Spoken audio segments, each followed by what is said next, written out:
January 29th school committee meeting. I'd like to call this meeting to order. Would you please stand for the Pledge of Allegiance? I pledge allegiance to the flag of the United States of America and to the republic for which it stands, one nation, under God, indivisible, with liberty and justice for all.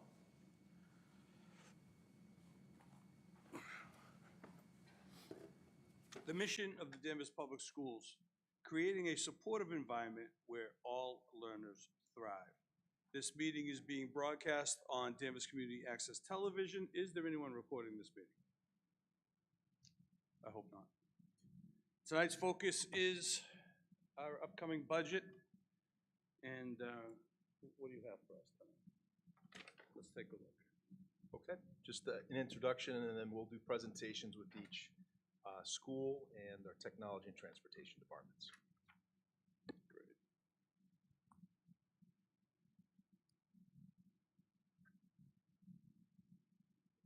So who's delivering the format? I will chair. I'll start this up. You want me to do it? Oh, I'll frame this and, Okay. and go through, and then we'll have each group come up. And basically, as they present, obviously, it's an opportunity to be closer to the committee for any questions and follow-up questions. So we'll begin. So for the workshop itself, we just want to give a little background in terms of the design, the purpose, and really our goals. Certainly, we have pressures, and we want to maximize resources, but then we'll have our departments express, their priorities.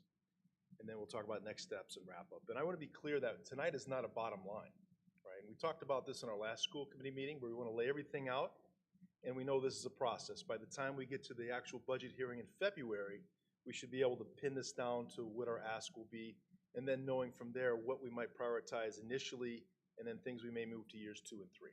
But we want to put them out there now, and I think it's important to make this statement publicly that, although we may not get everything this year as we ask, it's always a priority, and it's something that's important to our students and our staff and our community. So we'll move forward, and I just want the committee to know and the community to know that this is a very collaborative process. We ask our schools and our departments to work with their staff to, what are priorities, what are their needs, how can we look at our resources. We work with Pam Crum and Christina Ryan, our Director of Student Services, and Kristen Anderson, our Assistant Superintendent, and Jim Sullivan, our Central Cabinet. We try to dive down to our resources. What do we have? What can we repurpose? What can we reallocate? Knowing that, we want to be financially responsible. And then also we have a big collaboration with the town, which we're very proud of. We've already had an initial meeting with the town manager and Rodney, our finance manager, and we have a meeting that will follow up next week. And then once we get through this, the whole process itself really starts in November, kind of late October, by the time we get the town meeting in May. And then we start the whole thing over with the next fiscal year and school year in July 1. We really want to look at the focus and the town's goal that went through the select board. It's really twofold. It's to ensure that we're equipped with resources necessary to sustain progress in special education and essential programs, while simultaneously advancing academic excellence in innovation across the district. So I think that's important to note, that you have two separate prongs, but they're really one and the same.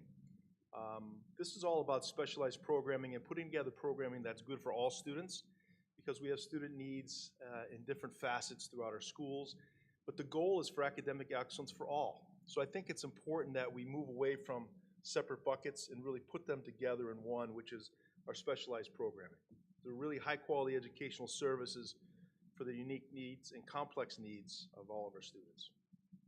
So we tie this into our strategic plan under the 4 strands of teaching and learning: school-wide systems and structures, family and community partnerships, as well as district procedures and policies.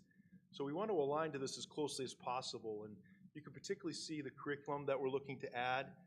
Some of it we've had the benefit of utilizing grant funding to move it forward. Some will be new asks, as well as expanding advanced placement courses and training, but also looking at ways we can work with all students under, as we describe, our multi-tiered system of supports, and continue to build our special education programs. But our family partnerships and our community partnerships are so important. So we've increased our communication. Jim Sullivan will touch on that when he gets to his piece. And I also think it's important that we look at our procedures and really making sure that our plans align with our strategic plan, because this is not just for this year, but it's for the next 5 years. So we're really looking at two scenarios. One is the level service funded budget that we talked about. You know, that's one where the budget funds services that are currently in our budget. One that would meet contractual needs and meet inflationary increases, and that's it. That's basically one that keeps the lights on and moves forward, you could say. But really looking at a goal of setting a budget that really meets the town goal of supporting and building specialized programming, as we mentioned earlier, that we can bring and then keep increasing and sustaining our special education programming, but also pushing academic excellence and innovation. So really we want to meet the vision that we've created, and that's to meet the needs of all of our students so they can be adaptable, resilient learners, empowered to thrive. And our budget really should reflect this vision as we create it. Knowing full out that, you know, when you put together a budget, the largest portion of it is personnel. You know, generally 80–90% of any school budget is personnel. Specialized programming, which could refer to some of our student services as well as other programming. Oftentimes, you know, we take circuit breaker, that money coming in to reduce that, and then we have transportation needs, and that's usually about 95% of a school budget, which is quite a bit. 5% is really for curriculum materials, supplies, and equipment, which is a small percent. So it's really important that we evaluate our personnel, and knowing that any substantial changes we make, if we can reallocate and redistribute personnel, it's often to our advantage. You know, there's often times with retirements, people may leave the district, we can reutilize and revitalize FTEs. I think that's important. So without going into too much detail, we know the budget pressures we face. We know the Chapter 70 funding, it's just not keeping pace with student needs. It's an antiquated formula from ed reform back in '93 that's just not meeting inflationary needs as well. We also know that there's some federal grant uncertainty. Federal grants 2, 3, and 4, which deal with professional development and items like that, those are in question. We faced that at the start of this school year. We were able to get the funds, so we need to prepare for that. Out-of-district placements are still there, although we've made lots of improvements in reducing. Transportation costs, we're doing a great job managing that, but those costs still will climb. Our contractual obligations and all the other needs. But the offsets, circuit breaker, we receive every year. We really go after every grant we possibly can find. Personnel, in terms of attrition, retirements, and reallocation. We can move contracted services into our operating budget. That's usually less money, right? So we get more bang for the buck. School choice tuition has come in, and we've started that process. We're looking to expand that this year. Anything we can save on transportation, and we will be reviewing some of our user fees at our next meeting. I won't go through all the grants, but they're listed, and you know, roughly $2.29 million worth of grants that have helped to offset our budgetary needs. Everything from entitlement to competitive grants. And my hat is off to our staff because, you know, they're working, you know, as principals, assistant principals, curriculum directors, assistant soups, you name it, they're doing that, but they're also looking and trying to pull whatever grant funding they can, which is really helpful. And with that being said, you know, we'd like our groups to come up. The elementary will be up first, the middle school, the high school, as well as student services, technology, then finish up with transportation. So they'll come up, they have slides they'll present, obviously with whatever questions you have and whatever other follow-up we need, and then we'll wrap up with next steps and we'll follow up. So again, tonight the purpose really is to lay out the priorities. And we know the process, it's like the funnel. We're starting here, and where we wind up, we'll see. Okay. Any questions before we proceed? I do. I have one. Yes. Because this is a regular meeting, we did not have any information for the superintendent committee on the agenda. Is that something we still address then, even though it's a budget workshop meeting? Or? I think through the chair, whatever you would like to do. I'll take that point of personal privilege and actually, because there's only a couple people in the room. Paul, did you have anything that you wanted to bring to our attention tonight? Ma'am, did you have anything? And Julie, we got your, thank you for your email. We good? All right. Thank you. Great. Thank you, Chair. We'll start off with our elementary, and I'll control the slides, so they'll tell me when to switch the slides. And you may want to introduce yourself.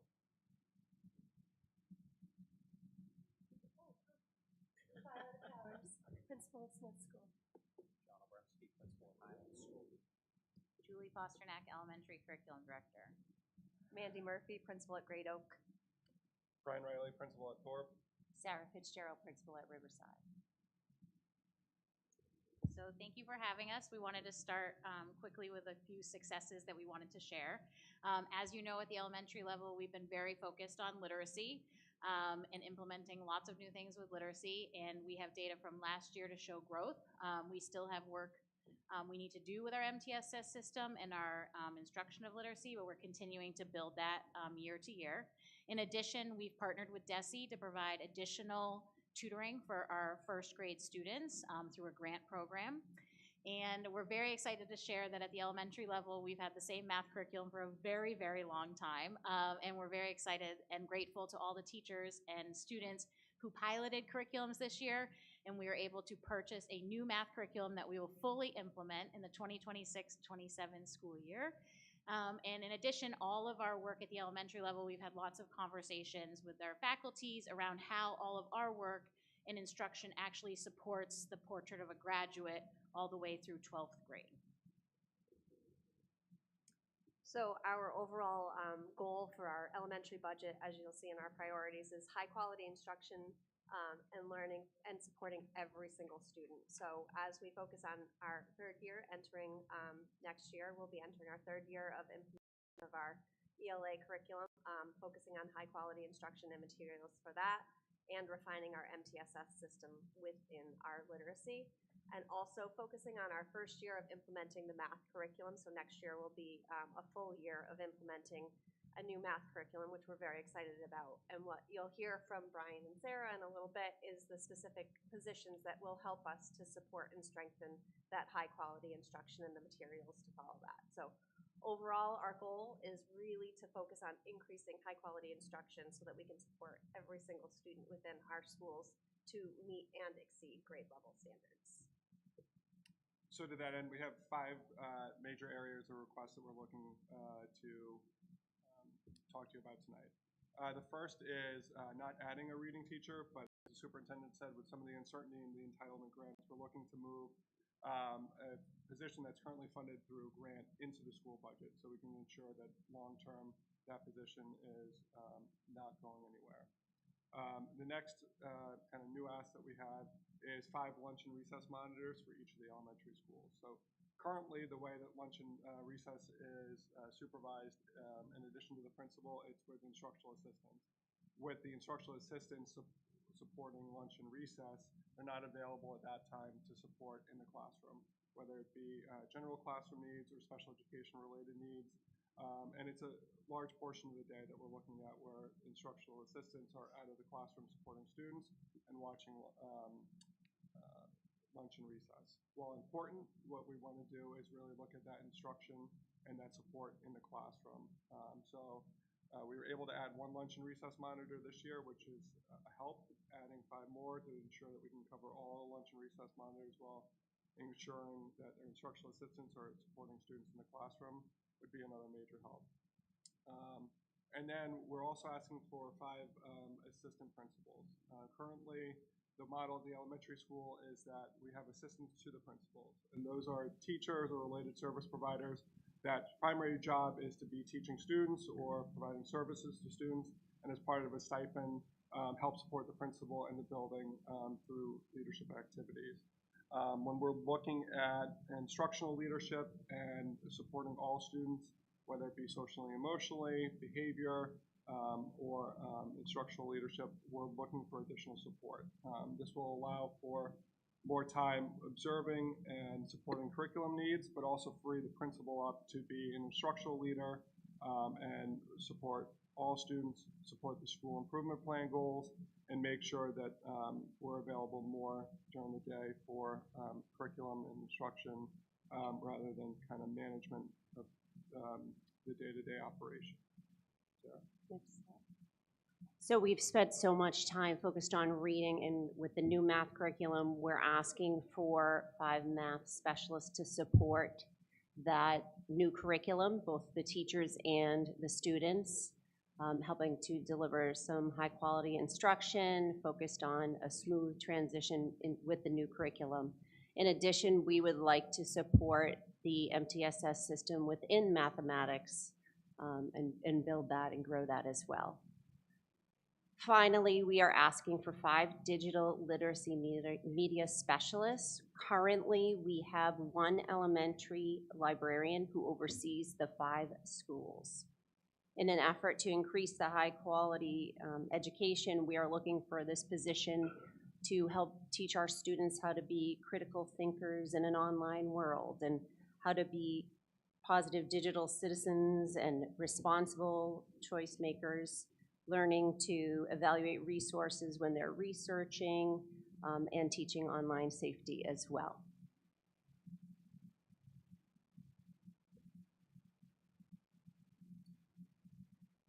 Questions? Barely.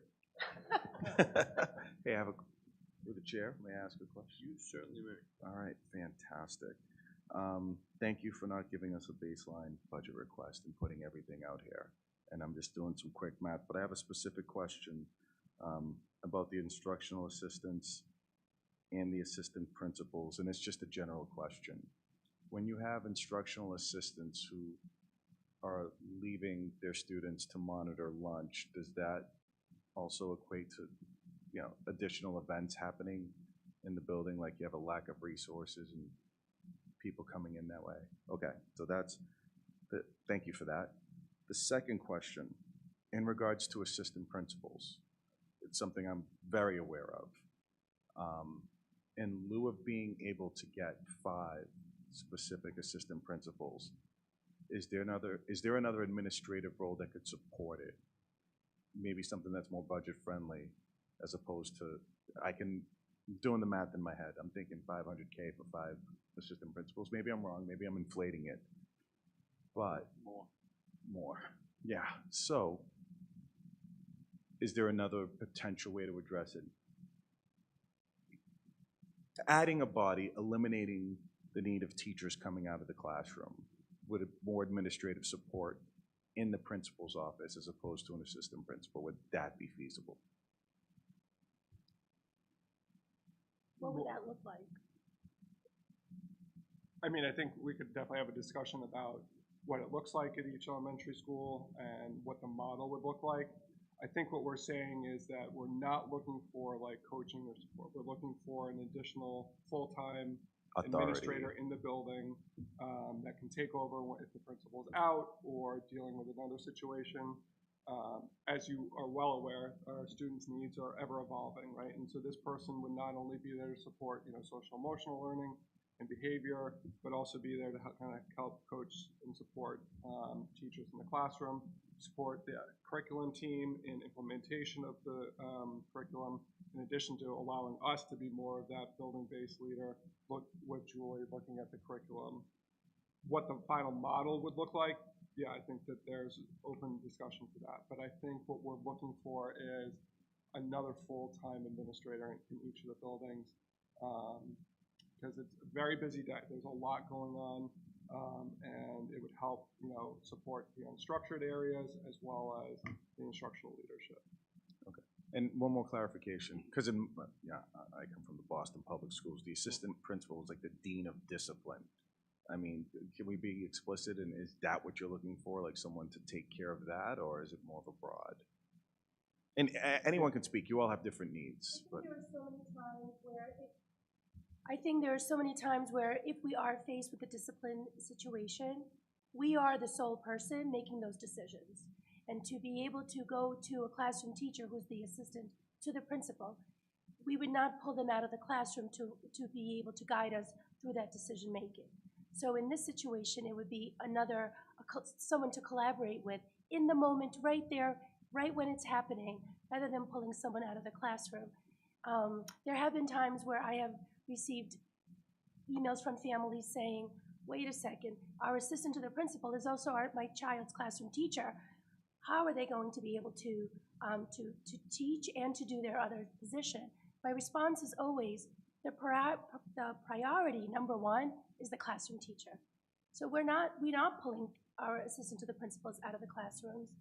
And I think it would be extremely necessary and beneficial on so many different levels to have someone to collaborate with on a daily basis in the moment, right there and then. And not just around behavior, like when you look at scheduling Right. and substitute coverage and all the things that pop up during the day, having multiple people to be able to manage it, while our assistants, the principals do a phenomenal job, the amount of time that they can devote to that when their primary role is teaching 20 to 25 students in whatever grade level they teach or teaching related services or special education, it's limited. So I think that's what we're looking for. I was just gonna add on to that too, and I think it's important for the principals to be in the classroom, being part of the curriculum and knowing what's going on. And we do have so many different things pulling us in, you know, all kinds of directions. So to have another person would allow us to be in the classrooms, to be part of the MTSS conversations that are happening and things like that more readily. Awesome, thank you.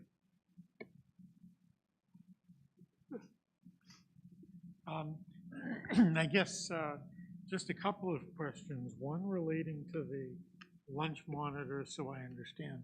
It says 25 total. So does that mean 25 lunch monitors total? 5 at each school, okay. And right now you're using educational assistants for that? Okay. So would you be looking at hiring 25 additional bodies, so to speak? Okay. And have you broken that down by what they relate to from a full-time equivalent? Would that be their only job, literally, to come in and monitor lunches?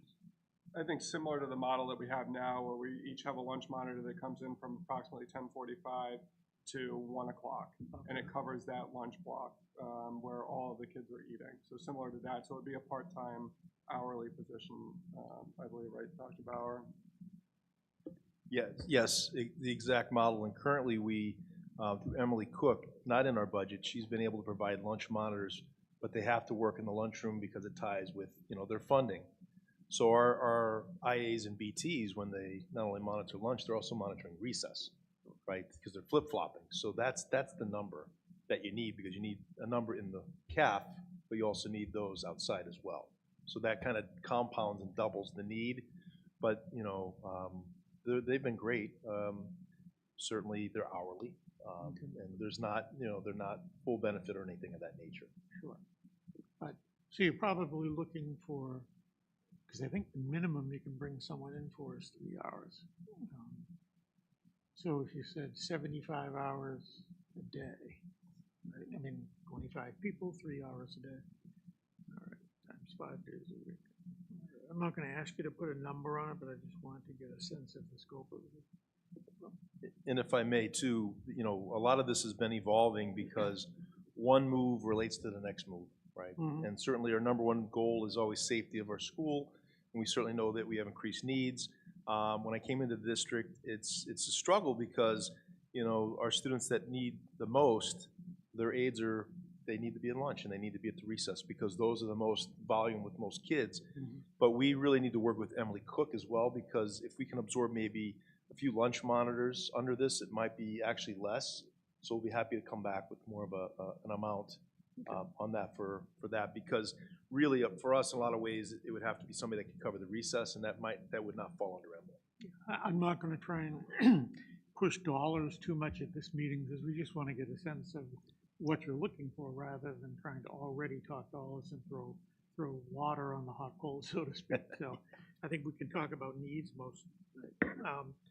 On the full-time equivalent assistant principals, question is, would each school, and I think you may have alluded to this, but is each school going to be free to sort of design what their internal model would look like? There may be, in other words, there may be principals who are great at curriculum and want to offload some of the administrative stuff. Then there may be some principals who really, hey, I'm not, you know, I'm good at curriculum, but I want to bring in a curriculum specialist as the assistant principal. So are there going to be, is that going to be a possibility? Will there be, you know, open models, so to speak, so that it might look different at Smith than it might at Highlands? Well, at the end of the day, there's base responsibilities such as evaluation and just operations and management, and that would be consistent through. Oftentimes, you might find a person that has a strength in an area that you could certainly utilize and complement with the principal themselves. So, in my previous experience as principal, I had, assistant principals that might be stronger in one area over the other. So they may pick up more in like a curriculum area, or if you have somebody that's really strong in student services as well, a combination. So there is baseline responsibilities. There could be some variances, but there is a pretty core baseline. Okay, so the basic intent here, it sounds like, is to offer more administrative support to the principals for the sort of baseline things that they do. Right, and if I could add to this, we have a great group of principals, and they will work with me, and I will help them. But certainly, knowing while the principal's busy with that, the school's still going on. And if you compound that with arrival dismissal or lunch where there's recess, they're really split on that. And sometimes, not that an investigation or such takes place every day, but it's time consuming, and that has to be done to make sure that we're in compliance. And that often will take away because there are times when multiple things may pop up. So, and I want them to be able to be in the classroom to drive our instruction. We have to, they work with their teachers, but it is hard when it becomes disjointed, when they get pulled away, but safety is number one. That's all we have for now. Mr. Crane, I would imagine that a job description would have to be created as if we're moving forward for an assistant principal, and that would be a collaboration between all 5 of us, as well as Julie, as well as Dr. Ballard. Perfect. Thank you.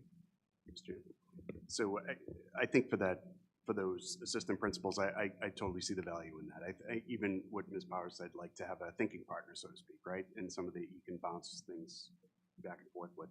I would just, the one thing that I'm a big fan of promoting from within. If we do have people within the district that are ready for that, I think this is a great opportunity to hire versus go outside the district. And obviously, we're not going to force somebody that's not ready for it, but that's just one of the things that I would just ask when we are. If we do go through with these full-time employees, I think it's a great morale builder. It's a great thing for the school culture if we can find some of those people. I just had a question about the, I turned it on. I'm on now. I got you. I'm going to ask about the other 2 positions that haven't been spoken about yet, the math specialist and the digital literacy specialist. As someone who does work in an elementary school, I know our preps for the day are gym, art, music, digital literacy, and we have a writing specialist in the district down in. The positions you're looking to do going to be something like that, where they would come in and instead of having gym twice a week or art twice a week, because I know my daughter rotates a couple days a week. Is it going to be something like that, or is it going to be a math coach that's going to help teachers, include the curriculum in their classroom a little stronger, or is it going to be someone who's going to come in and kind of do both?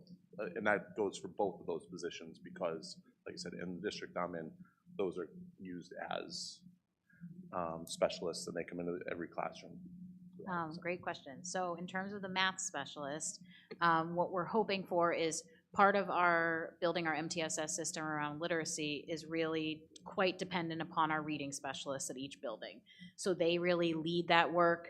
They organize the meetings, they collect the data. They're intervening on our students and making sure that we're providing that additional support for students. We don't have anything, we have no equivalent to that for math. And so we really see this next upcoming year with implementing a new math curriculum that it would be ideal if we were able to provide some math specialists to really build that model for math as well. We've really, as you know, been focused on literacy, but we really are taking shifts and really thinking very critically about our schedule for next year and how does all of this come together and how do we build a strong MTSS system not only for math but for literacy and SEL, and how do all those pieces come together. And we're very lucky to have very strong reading specialists across the 5 elementary schools, but we have no equivalent. Does that make sense? So that's one part to your question. The second part is around the digital literacy specialists, and that we're really looking to strengthen. Yes, that would be used as a specialist position. We would have to look carefully about how we build those schedules. If we're able to actually get these positions, how would we build those schedules across the 5 schools? But yes, we're looking for that to be an equivalent, yes. Yeah, thank you. I just was wondering, because I know the difference in the salary of and again, we're just doing that type of stuff today where we're just getting a grip on it. A teacher who has that background as opposed to an administrator who has that background. So I appreciate your answer. Thank you. Which math curriculum was selected? Eureka Math Squared. Was that piloted in each of the 5 schools? Yes. We spent the day out today with 8 teachers going to watch in another district nearby who's in their first year of implementation, and it was very exciting to get out to another district and see it in action. Which districts around us are using? Andover, North Andover, Hamilton, Wenham. That's all I know right this second off the top of my head. I'm not sure what the plan is, but those people that piloted the math, would they be considered as the coaches? Yeah, we have teachers across the district who are passionate about math and who are very invested in math, and it would be just the way our reading specialists are passionate about reading. And so we're really hoping to be able to build, similar to what we've done for reading, we want to be able to build that for mathematics as well. And we do have teachers across the district who are very passionate about math. In relation to the assistant principal ask, one thing that I think you should consider is that which unit do they belong to? Because they don't have a unit right now. So that would be something would have to get worked out as well. Just giving that to you. And with that, I don't think I have any more questions. Thank you. Thank you.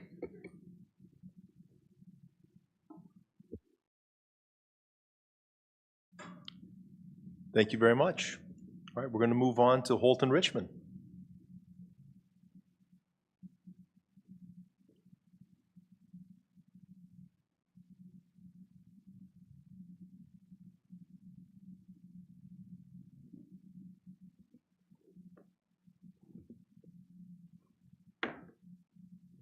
Good evening, Adam Colatoni, Principal at Holton Richmond. Good evening, Peter DeMaro, Secondary Curriculum Director. Good evening, Danielle LaRock, one of the assistant principals at the middle school. Good evening, Emmy Burrell, the other assistant principal. Okay, so we wanted to start tonight by really giving our version of the HRMS story the last few years, to start with a narrative to really understand where we've been before we jump into where we're going and our priorities and our asks. We are in our 3rd year as a team. Ms. LaRock and I 3 years, Ms. Burrell and I 2 years. Mr. DeMaro just started working full-time with us at the middle school this year, and we have a great team chair that just started this year as well. So the pieces are all coming together. But we just wanted to take a look back the last few years, really help the committee understand where we've been and where we're going. So coming on board, we really wanted to do a hard reset and just build a strong foundation at the middle school, particularly filtering all of our elementary schools up to the middle school for the first time. It's a big transition in Danvers, as is in any community. So we really have been focused on what a safe, orderly, inclusive learning environment looks like for all students and all staff members. Really the anchor document we use is the Strong Start Playbook. It's really a collaborative effort with our teacher leaders and team leaders. So at the first several weeks of school, everybody's on the same page about what we're doing here. What are the clear, consistent routines? We practice them. That really launches us off to a strong start. We've been practicing that for 3 years, and I think it's really helped turn our school around, just in terms of how students do school here. We've also really paused to take a look at what the whole child approach means at the middle school. So you'll see in our success slides things that we brought in to focus on academic, social, emotional learning for students. This current 8th grade is our first group of this 3-year transition. And I want to give them a shout out. They've really exceeded expectations. I've been a middle school administrator for a long time. I've worked with 8th graders for a long time, and we really invested in the 6th graders, and they've done a great job.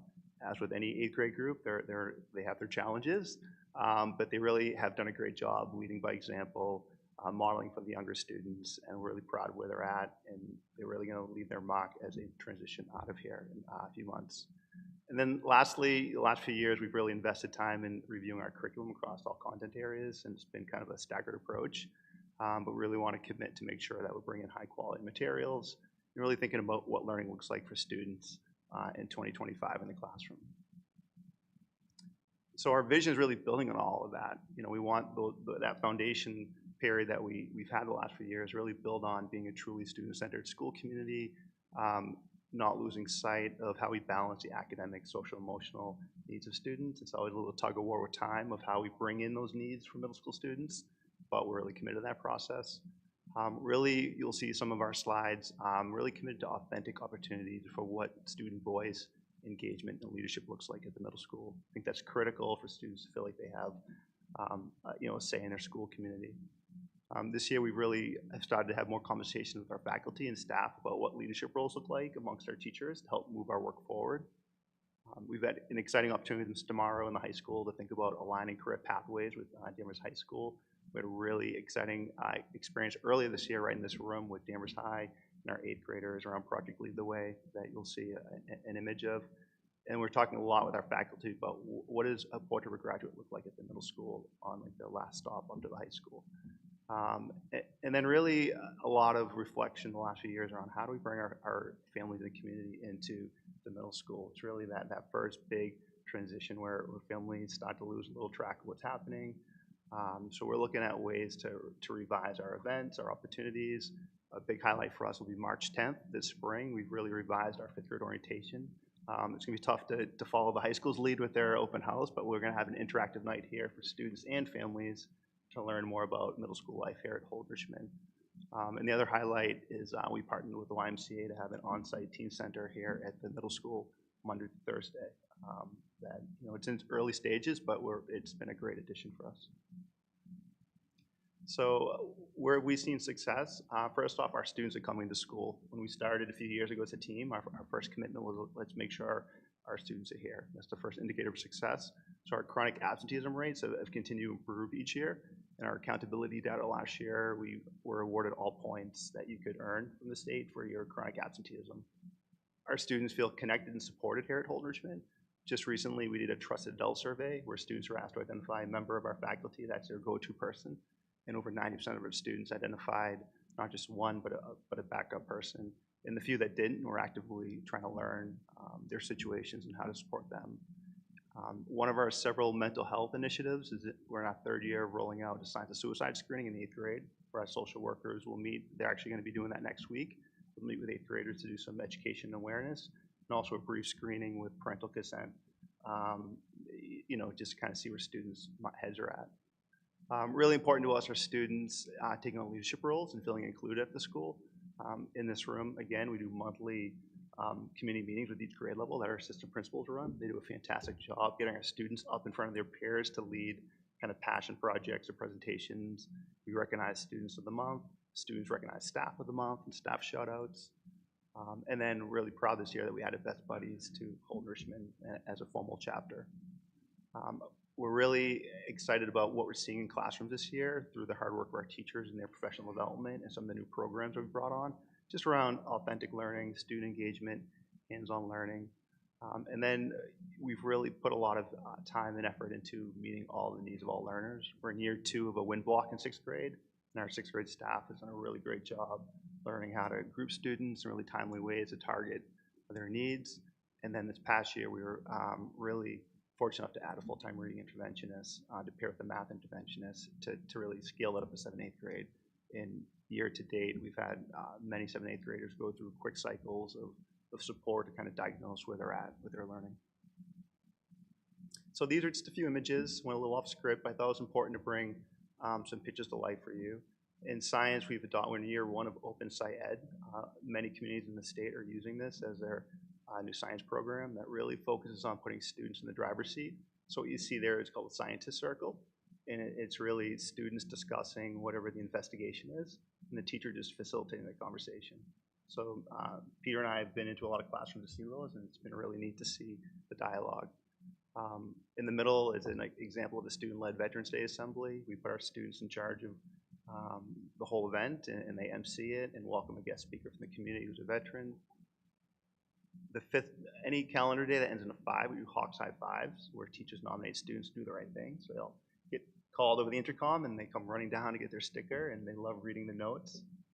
To the bottom left is an example of 6th grade project-based learning. Our sixth grade math teachers are in year 2 of implementing true project-based learning. So in this particular class, students are given a client who's looking for a specific backpack to fit a need. And so they get the client's requests and they go to work on dimensions, and they really factor in ratios and dimensions and geometry, and they love that hands-on approach. This is the collaboration with Danvers High in the middle. We had a great opportunity to work with industry partners this year through Project Lead the Way to hear a real-life problem that Pan Am Challenge was having, and they brought to our students for a solution. So they spent the day up here collaborating. And then our favorite picture is our best buddies first meeting earlier this fall.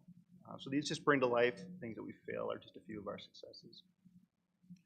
So this slide represents our curricular priorities moving forward into next year. First, we have world language materials and programming.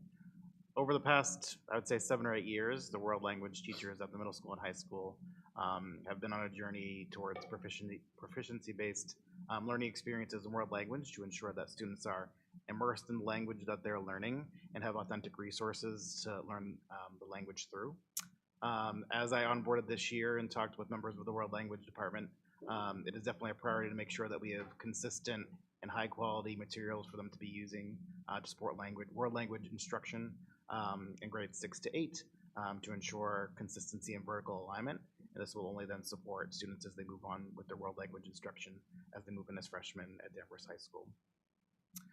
In terms of math curriculum materials and programming, the grades 6 through 8 teachers at the middle school, in addition to, and this will be in the high school presentation as well, in addition to the grade 9 teachers, are part of a new math curriculum adoption process that has been going on since October.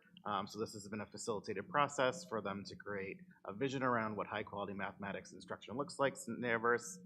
They've done initial research around a dozen or so potential curricula, and just as of our last professional development day in January, have identified 3 high quality math curricula to pilot this spring. So they'll go through the pilot process over the next several months, and then a choice will be identified by late spring. And once again, it's a great collaborative opportunity. We have different stakeholders in the group, from the teachers themselves to representatives from special education, just to make sure that it's an inclusive process as we're moving forward with the new mathematics curriculum. And then lastly, you saw some of this in the slides that Adam just talked about. We have Project Lead the Way training and materials and Open SciEd units 3 and 4. So in terms of Project Lead the Way, we're really committed to expanding the offerings we have around Project Lead the Way. Here at the middle school, Gateway is the middle school program. And Project Lead the Way is hands-on, activity-based STEM curriculum for students. They have 10 different modules that align with both science and engineering and technology standards. It really builds the skills we want to see that are part of our portrait of a graduate in terms of problem solving, collaboration, communication. And the wonderful thing is they're all connected to the pathways that we already have at the high school around biomedical science, engineering, and computer science. So students as early as 6th grade just could start exploring these areas and get a sense of what they're passionate or not passionate about, and then continue that course of study once they go into 9th grade. So that's really exciting. And then lastly, we are going into year 2 of implementation of Open SciEd. Just to piggyback on what Adam talked about, it's been really exciting to see the great work happening in our science classrooms. It's definitely an instructional shift because as Adam mentioned, it's really putting students at the driver's seat in terms of asking the driving questions, generating the phenomena that they're seeing, trying to decide what they want to explore in terms of lab activities and investigations. And I just want to give credit to our science staff at the middle school for jumping in and taking this on. The amount of collaboration and discourse we've been able to see in our science classrooms has been amazing, so we're excited to continue to support this. So all of those teachers were trained in the first 2 units for this year. This will be a 3-year implementation, so going into next year, they'll be trained in 2 additional units, and so we'll just continue to support them with the professional development and the new consumable and durable materials that come with the cost of the program. And just to add to that, we're actually hosting another middle school tomorrow to come see Open SciEd. So kudos to our science teachers for the work they've been able to jump into. So our last slide, we really feel like we have a lot of pieces in play that we just need to bring together and lift our school up. And so, the few additional things we're looking for are Just through some staffing shifts this year, we did not have a building substitute. That's just, it is a vital role for us to fill on-the-fly needs, so we'd like to restore that position. And then just our commitment to helping keep our students safe.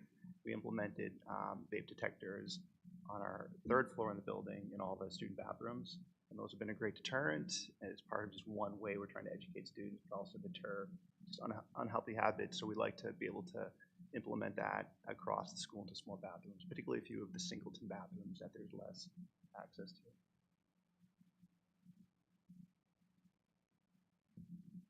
Any questions? Go clockwise again. Just one question, and it wasn't part of the budget conversation, but I can't remember the name of the room, but do you still have that cool-off room that you send students to? The opportunity room. We don't formally have the opportunity room. We have opportunity assistant principals. That was really part of our initial launch to the school to really help kind of settle things down when I first arrived. We felt after last year our students were in a much better place to kind of get through the day.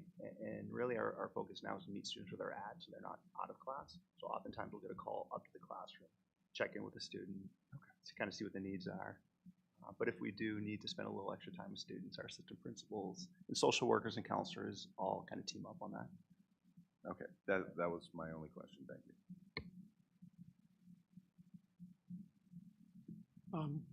Just a couple. First of all, the priorities are pretty clearly stated. They don't, and they seem modest in their own way. In terms of restoring the building substitute under reallocation, what are we reallocating from? And obviously, 2 is the building substitute. What are we reallocating? I think that's more of an opportunity to look across the landscape of the district. I'm not sure internally in our building where that might come from. Sure, we had a reallocation of just to meet a need in a different building, and after this year we'll be able to move that back. And just to let you know as well, so we also have opened up and have an on-call sub that comes in. So we brought our own sub pool in, so we have an open sub position that it's not the same person necessarily, but there is substitute coverage that they can use for spot coverage and things that might pop up. Okay. So yes, this is a low-hanging piece of fruit, which is good. Yeah. And the vape detectors, makes sense, and it's a low-cost item. My only surprise was to realize that the middle school vaping was obviously become an issue. And I'd say that's a trend across all communities, just with the access that students have, unfortunately, in communities. But I will say this year we've made some great progress, and the detectors are just one deterrent. We do a lot of proactive work with students in our health classes, and even here when we meet with students in our community meetings. I mean, again, sort of low-hanging fruit there. That's all I have, Mr. Since it's out of my area of knowledge, $60,000 to pilot a math program.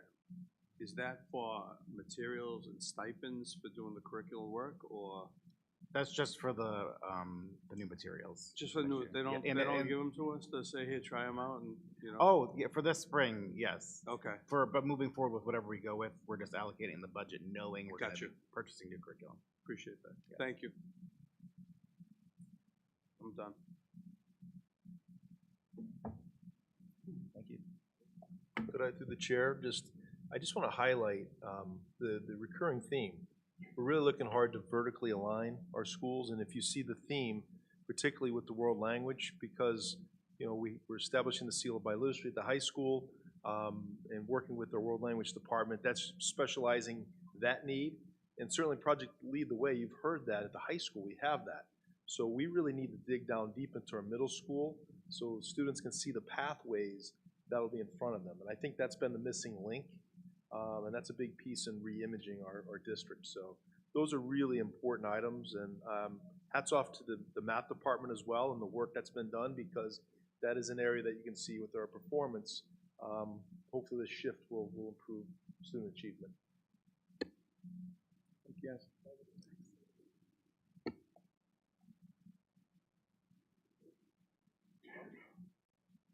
All right, we can call the high school up. Mr. DeMauro doesn't have to go far.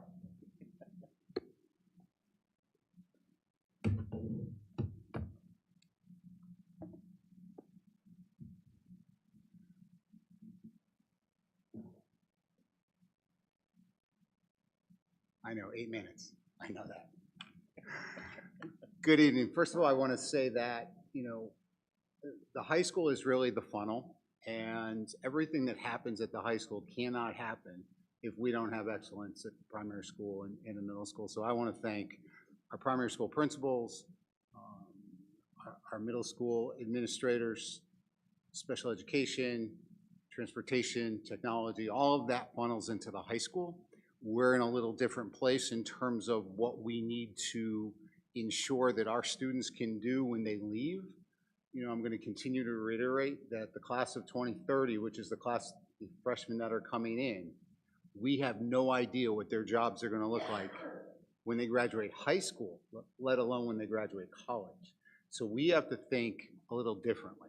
So our presentation tonight, at Danvers High School, we focus on building meaningful relationships, developing student leadership, ensuring inclusion, acceptance, and understanding, and providing students with multiple pathways for success within our community. And that last line is really the key. How do we create pathways? So we're focused on providing relevant and rigorous coursework, innovative post-graduation pathways for all students. We will become a lighthouse district for the Commonwealth. And I think we're close. I think we're getting there. And everything, in my opinion, is there for us to have that happen. We acknowledge, however, the need to expand and evolve opportunities to ensure that every student has a clear, relevant pathway to success based upon a strong academic foundation with equitable and innovative learning experiences. Therefore, we are intentionally rethinking traditional models to provide flexible, inclusive options that will allow all students to thrive, keyword being all. Some of our successes, and this is just a few, the AP Silver Medal, which we talked about. I'm going to reiterate again, as I just said, AP success is wonderful for the high school. It's wonderful for parents, teachers, but it is a K-12 success. The foundation created starting in pre-K, we see it at the high school. We're just lucky enough to have a banner. Right, Mr. Lopes? Open house, we all know, reshaped how the community views Danvers High School. I can tell you that this week, 2 students returned from Essex Tech, both of whom had magnificent GPAs and were in shops of their choice. They came back halfway through the semester as sophomores, I believe, correct? And we have one more who's coming back next week. Applications for 26, 27 are down at Tech, as well as at Prep. All of those are positives. The 1-8 Applied Learning Leadership Institute, we have 14 teachers who are participating in piloting instructional strategies, which connects to our Danvers Public Schools Portrait of a Graduate and will become a model school moving forward. Our DECA program, which everybody knows, continues to place the largest number of students at local and state competitions.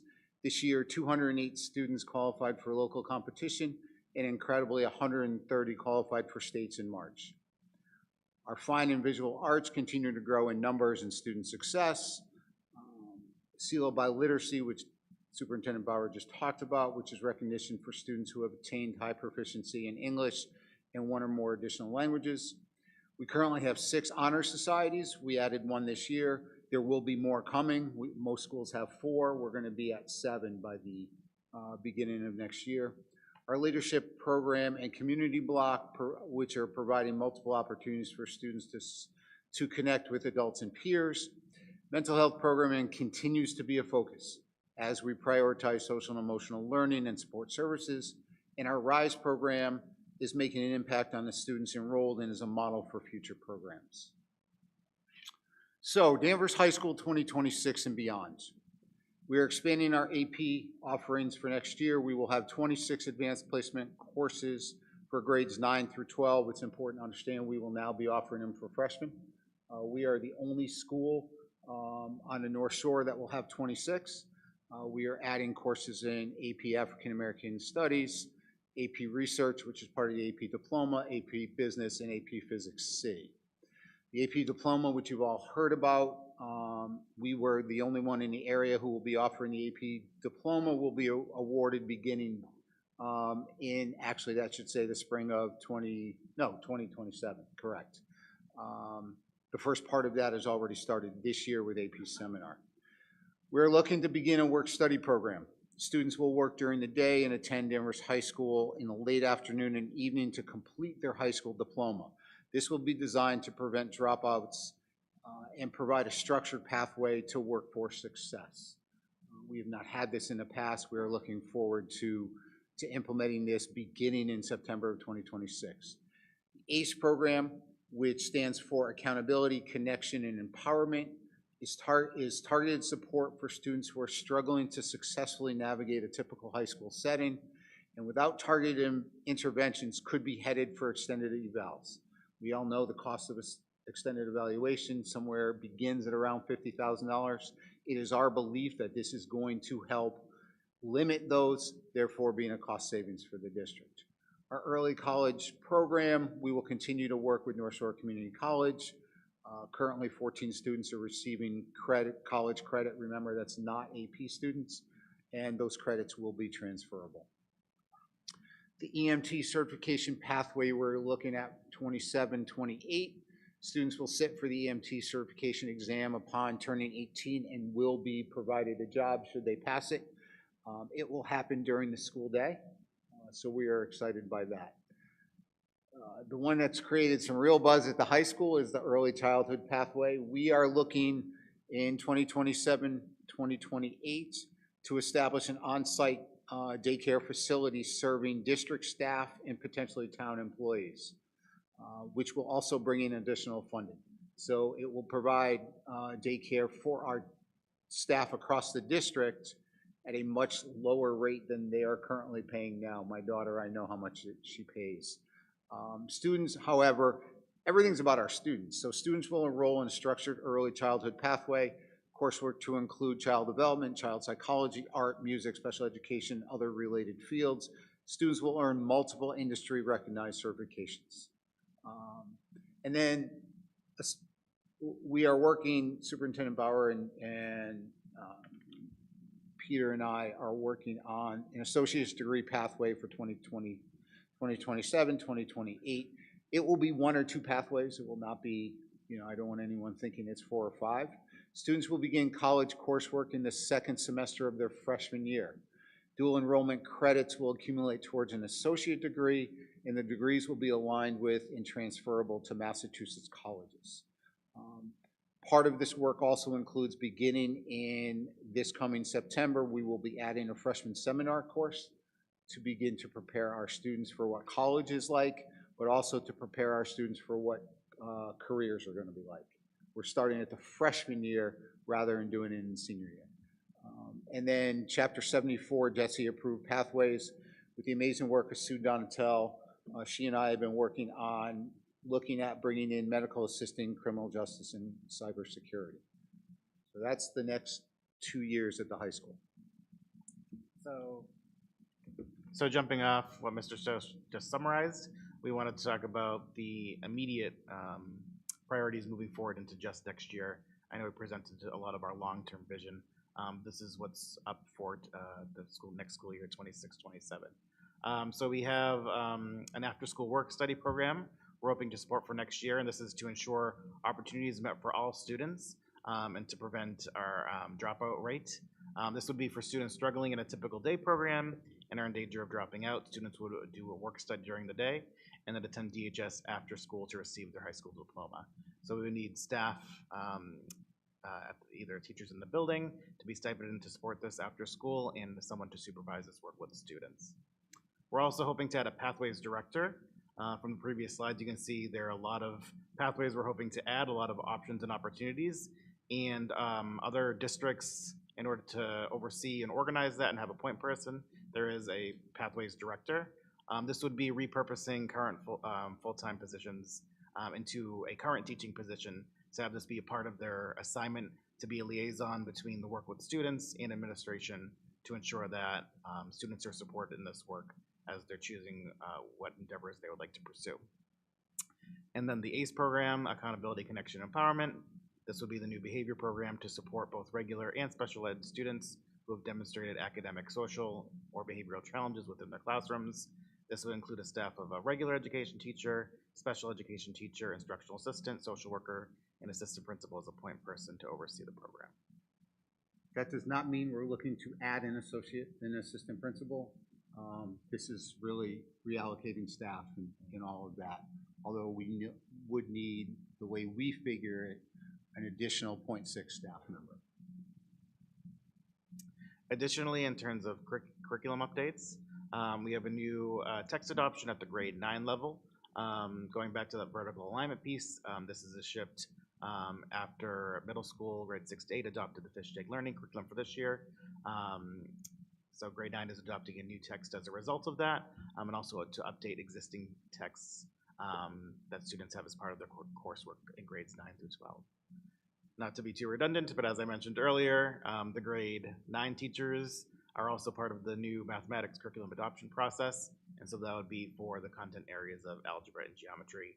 But otherwise, all the information is the same, and they have participated in the same timeline as the middle school teachers in terms of the piloting process. And then lastly, as we said earlier, we'll be offering 4 new AP courses this upcoming year. We always like to ensure that our teachers are supported before going into teaching, so we like to send them to AP Summer Institutes, so a cost to provide training for students, so they're prepared going into September teaching these new courses. So I'll jump in on the next slide. To really move pathways, as I mentioned earlier, to create opportunities that are specialized for our students to succeed, we need champions to do that, right? Our teachers do outstanding work, our school counselors, our support, our admin, they do outstanding work. But we need people that can do this. We also know that within tight budgetary, if we can repurpose and move positions around, we can establish this. And that's the only way we can be successful with this. I've been in other schools where you establish pathways and they go fine, but you really need somebody that can make those community connections, those that can establish and push to make sure that the internships that might be created on this are going forth. So throughout my years, I really feel it's important that we have, and schools just don't do a great job with this, public schools. But I'm looking to create a director of strategic initiatives and innovation.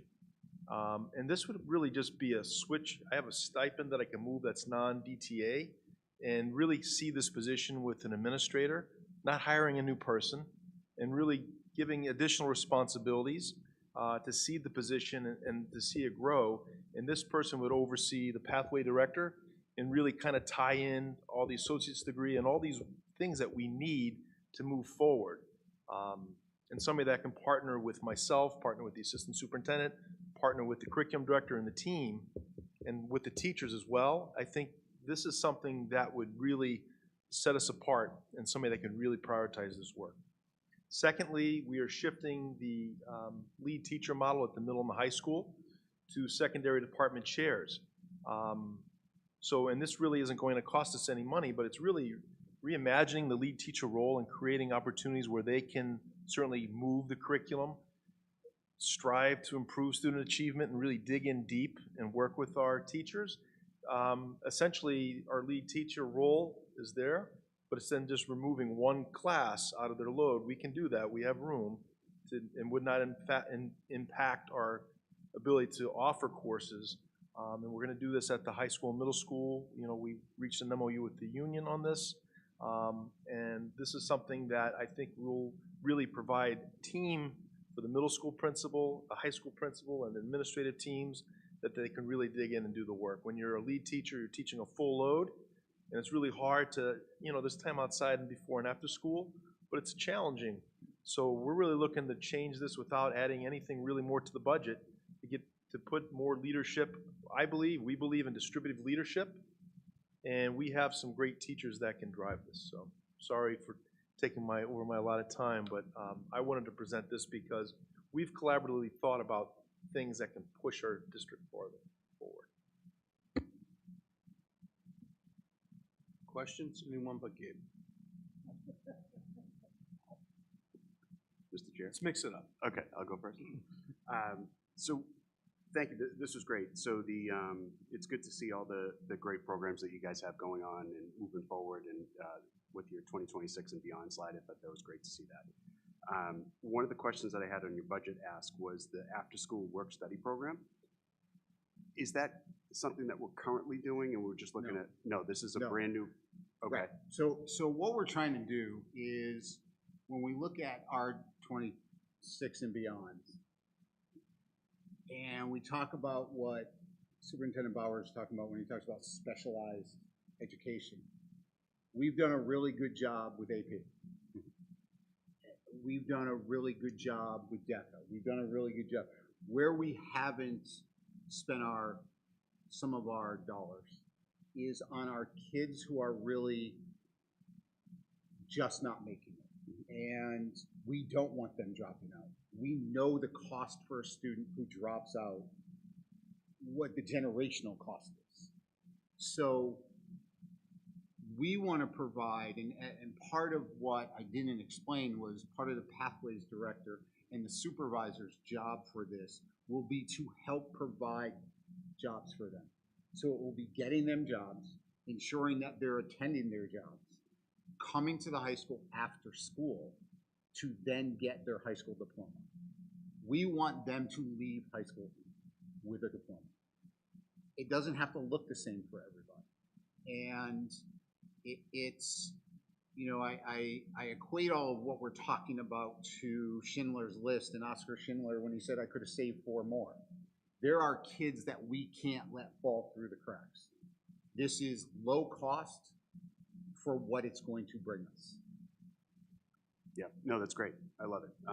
And I think even that additional context is fantastic. I was trying to see what's the demand right now? Like, do we have an idea about how many students we think this would affect? So I came from previously when I was in Weymouth, we started one of these. We started with 10 kids. It then became students from other districts got involved, and schools were paying us to keep their kids because dropout rates impact what happens to schools. And so we were making money off of it. You know, it was a funding source. I think we probably can be, and Carrie and Patrick, you work with the kids much more closely. I can venture 10, 12, 14 kids right now who would take it in a heartbeat. Yeah. That's great. If I could add a clarification, this is, you know, typically my experience with this in a previous district, you know, by the time a student's in the sophomore year, things just aren't clicking. This isn't for freshmen and sophomores coming out. This is somebody halfway through the process and things are just, you know, there's all sorts of different things that a student may struggle with. There's school avoidance, issues at home, whatever it may be. And we use that as a credit recovery as well. So, you know, that number, that's not out of the ballpark by any means. Right.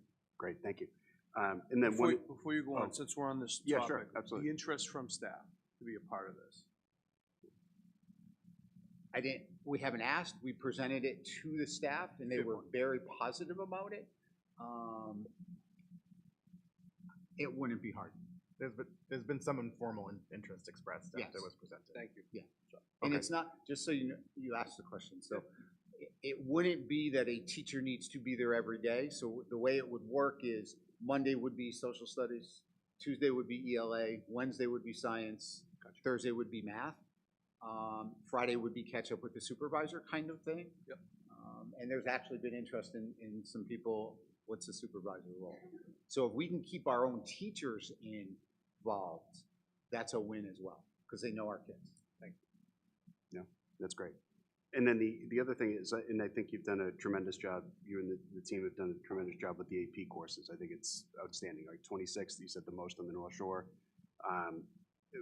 The only issue that I have with that is that's great, but I only see 5K going after bolstering the already great program that we have.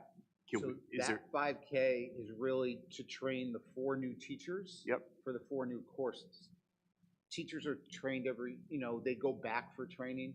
AP and College Board does a really good job of creating communities. So an AP biology teacher has a cohort across the country that they work with.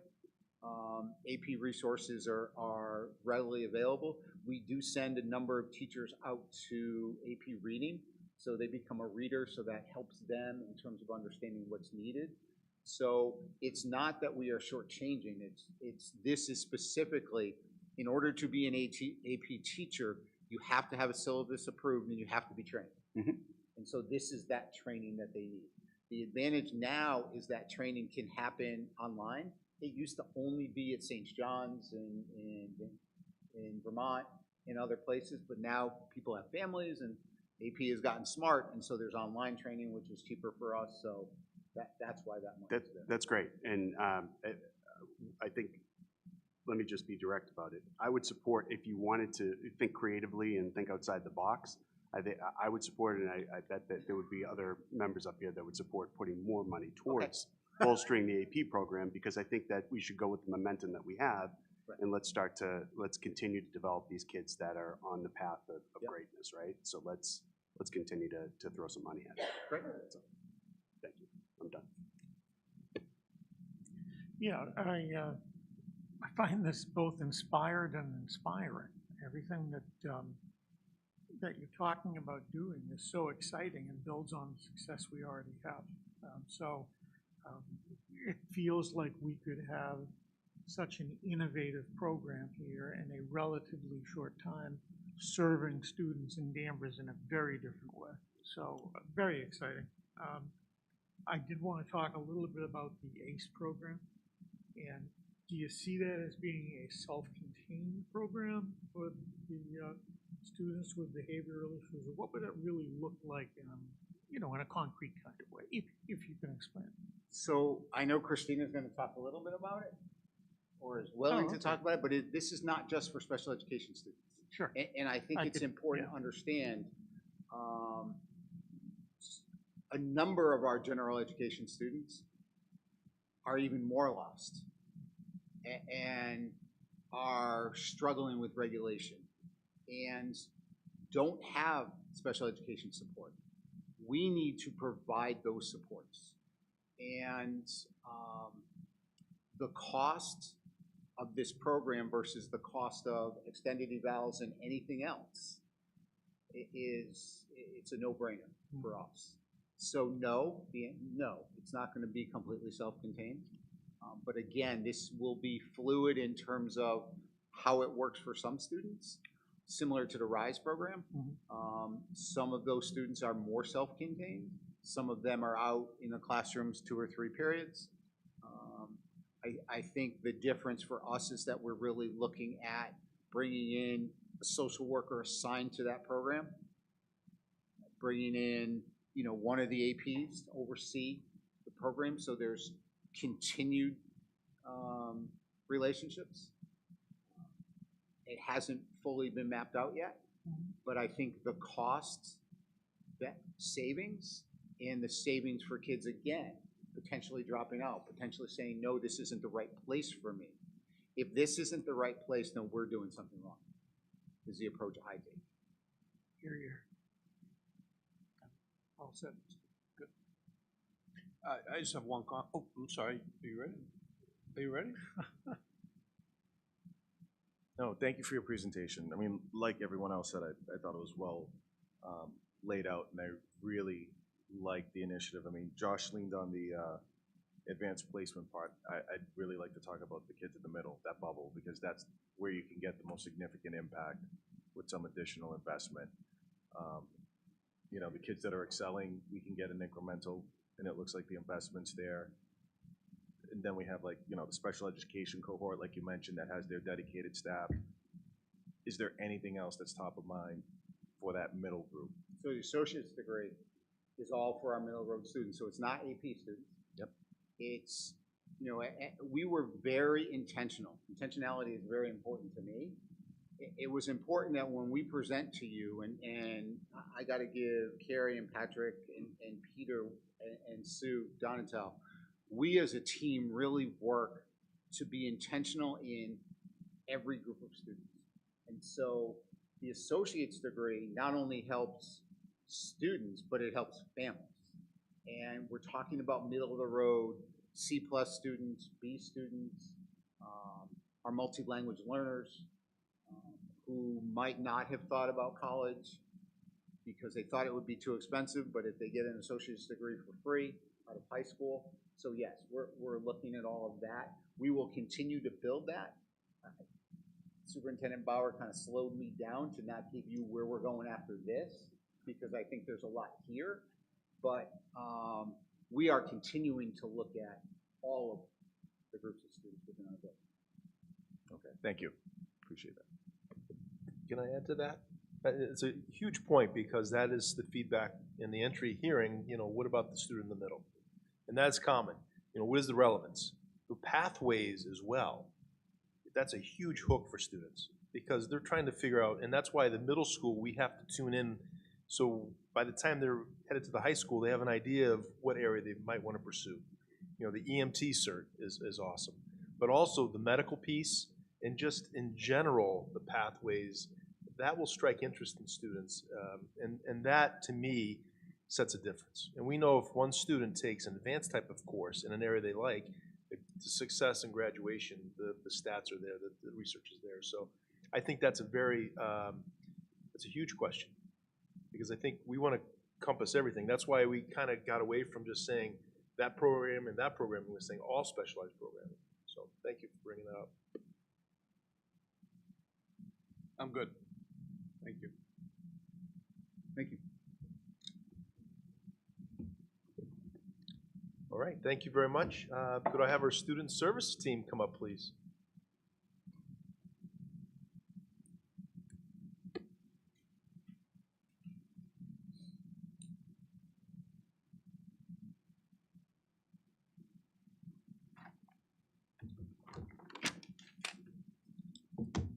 Good evening. Should we start with introductions? Sure. You know me, but I don't know if you know the team well yet. Start. Hi, Derek Munyon, Assistant Director of Student Services, Preschool, Elementary. Christina Ryan, Director of Student Services. Sue Dontel, Assistant Director of Student Services at the secondary level. And Angelique DeCoste, Out of District Coordinator. All right, thank you for having us tonight. We wanted to give you a little update on our programming, where it stands now, as well as where we're headed for the future. So last year, next slide, please. Last year we had 2 different audits completed, which really aligned our mission and vision moving forward. So we are continuing along that path to really focus on refining and sustaining our vertically aligned specialized programs, aligning our staffing to meet our evolving student needs, and solidifying the team chair model as a key leadership role. And we believe by doing those 3 items, we will have a flexible continuum of care, and we will be able to expand our in-district capacity to make sure that all students receive a high-quality, inclusive education within their home schools and district. So one of the pieces we wanted to highlight today were some of our successes. So a piece that's really important is to really look at the amount of students who are referred for an out-of-district placement, because that seems like a one-time cost, but it's actually a very expensive cost over time. And so what we noticed last year was when we arrived, students were already in the process of being referred to placements. And so we heard from our predecessors, don't worry, those couple of students are going to come out and you'll be able to bring them back in a couple of years. Unfortunately, that doesn't really work, because once students are out and they're having a successful experience, they want to stay. And so we really made a tremendous effort to invest in our programs, thankfully, due to the support of the town. And this year we've seen a decrease in the amount of referrals. So last year we had 10 students who were referred. This year we only have 4. Referral is key, because we can refer, but if we have a program that's able to meet students' needs in districts, if students are successful within that program and we have staffed that program to a way that it should be staffed, families are more likely to stay. In addition, last year, we had students who were referred for extended evaluations. What that means is a 40-day evaluation period that can be conducted within a district, but it also can be conducted outside of the district. And so we had families who requested those, and staff members who were saying, we're not going to be able to do this here, can we do the evaluation elsewhere? To what Mr. Strauss said, those evaluations cost a minimum of $50,000. So we have the capacity to be able to do those internally within our in-district programs. And so this year, we have only had 2 of those evaluations. Otherwise, we have been conducting those within our in-district programs. So if there is a student at another elementary school who is requiring a certain type of evaluation, we can do that here. This also is important because the one-time cost of potentially $50,000 often shifts to a placement cost. So districts are then financially liable for 2 costs. The $50,000 on top of the potential $200,000 investment for that 1 year, and we know that that cost only increases over time with inflation.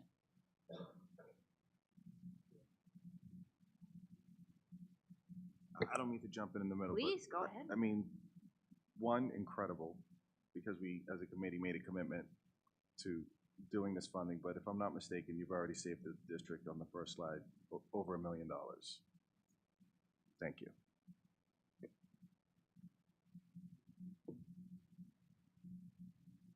Next slide, please. So this slide I've shown in previous meetings, but I just want to highlight the importance of building in-district programming, because at the minimum, we're spending at least $105,000 per student. Maximum is almost $240,000. And again, that's a cost for one student for this year only. And as we've seen in previous years, there was an increase of 14.5% for out-of-district tuition. So at any point in time, that cost always increases. So what we thought would be helpful today is really if we prioritized our needs based on our program strands to really talk about what that looks like in real time. So for our Embark and Stride programs, this year we needed a full-time speech pathologist as well as a part-time nurse. And so what we did was we have been filling those roles with contracted service providers or substitutes. And so we really want to make sure that those are true needs. We want them to be part of our budget proposal. In addition, we had to hire 18 instructional assistants. What we saw through our audits was that our programs have been chronically understaffed for quite some time. And so all of these positions are currently here right now, but they have been paid for by grants and other sources of revenue that may not exist in the future. Any questions about this slide? Is this reflective of the SOA, Student Opportunity Act, Yep. and last chance funding? Okay. So that is what is currently, okay. And shout out to Julie, thank you for sending that letter and elevating this.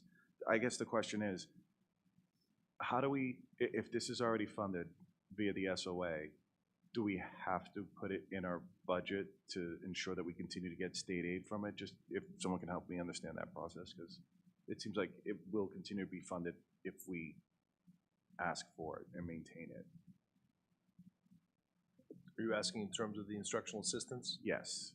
Actually, some of that is funded with some of the remnants of the EA money from last year that we carried over, and that'll be gone after this year. So we're able to hold back some, and that's what we're counting on to get us through this year, but we know that that's not going to be there. Thank you. For our RISE program, this strand truly is a model where we have a full-time special education teacher partnering with a full-time school psychologist. So at the elementary level, that program currently exists. We have a cohort of 5th graders who are moving to the middle school, and so the 5th grade special education teaching position will also rise with those students. We currently have a full-time school psychologist at the middle school who is serving in that capacity. So that way we'll have a fully functional model at elementary and middle school. At the high school level, we have a full-time special education teacher, but we don't have the school psychologist yet. And so that will really complete that model.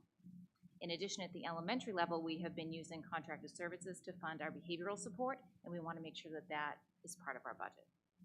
This year, we also hired 11 instructional assistants, again, to support the needs of the students in that program.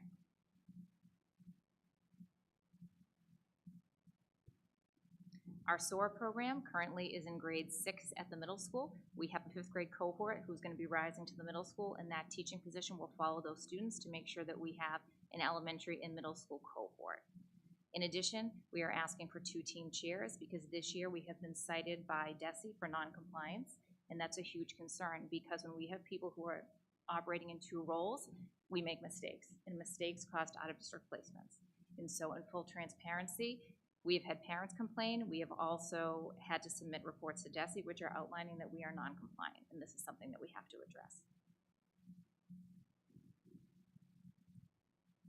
Any questions?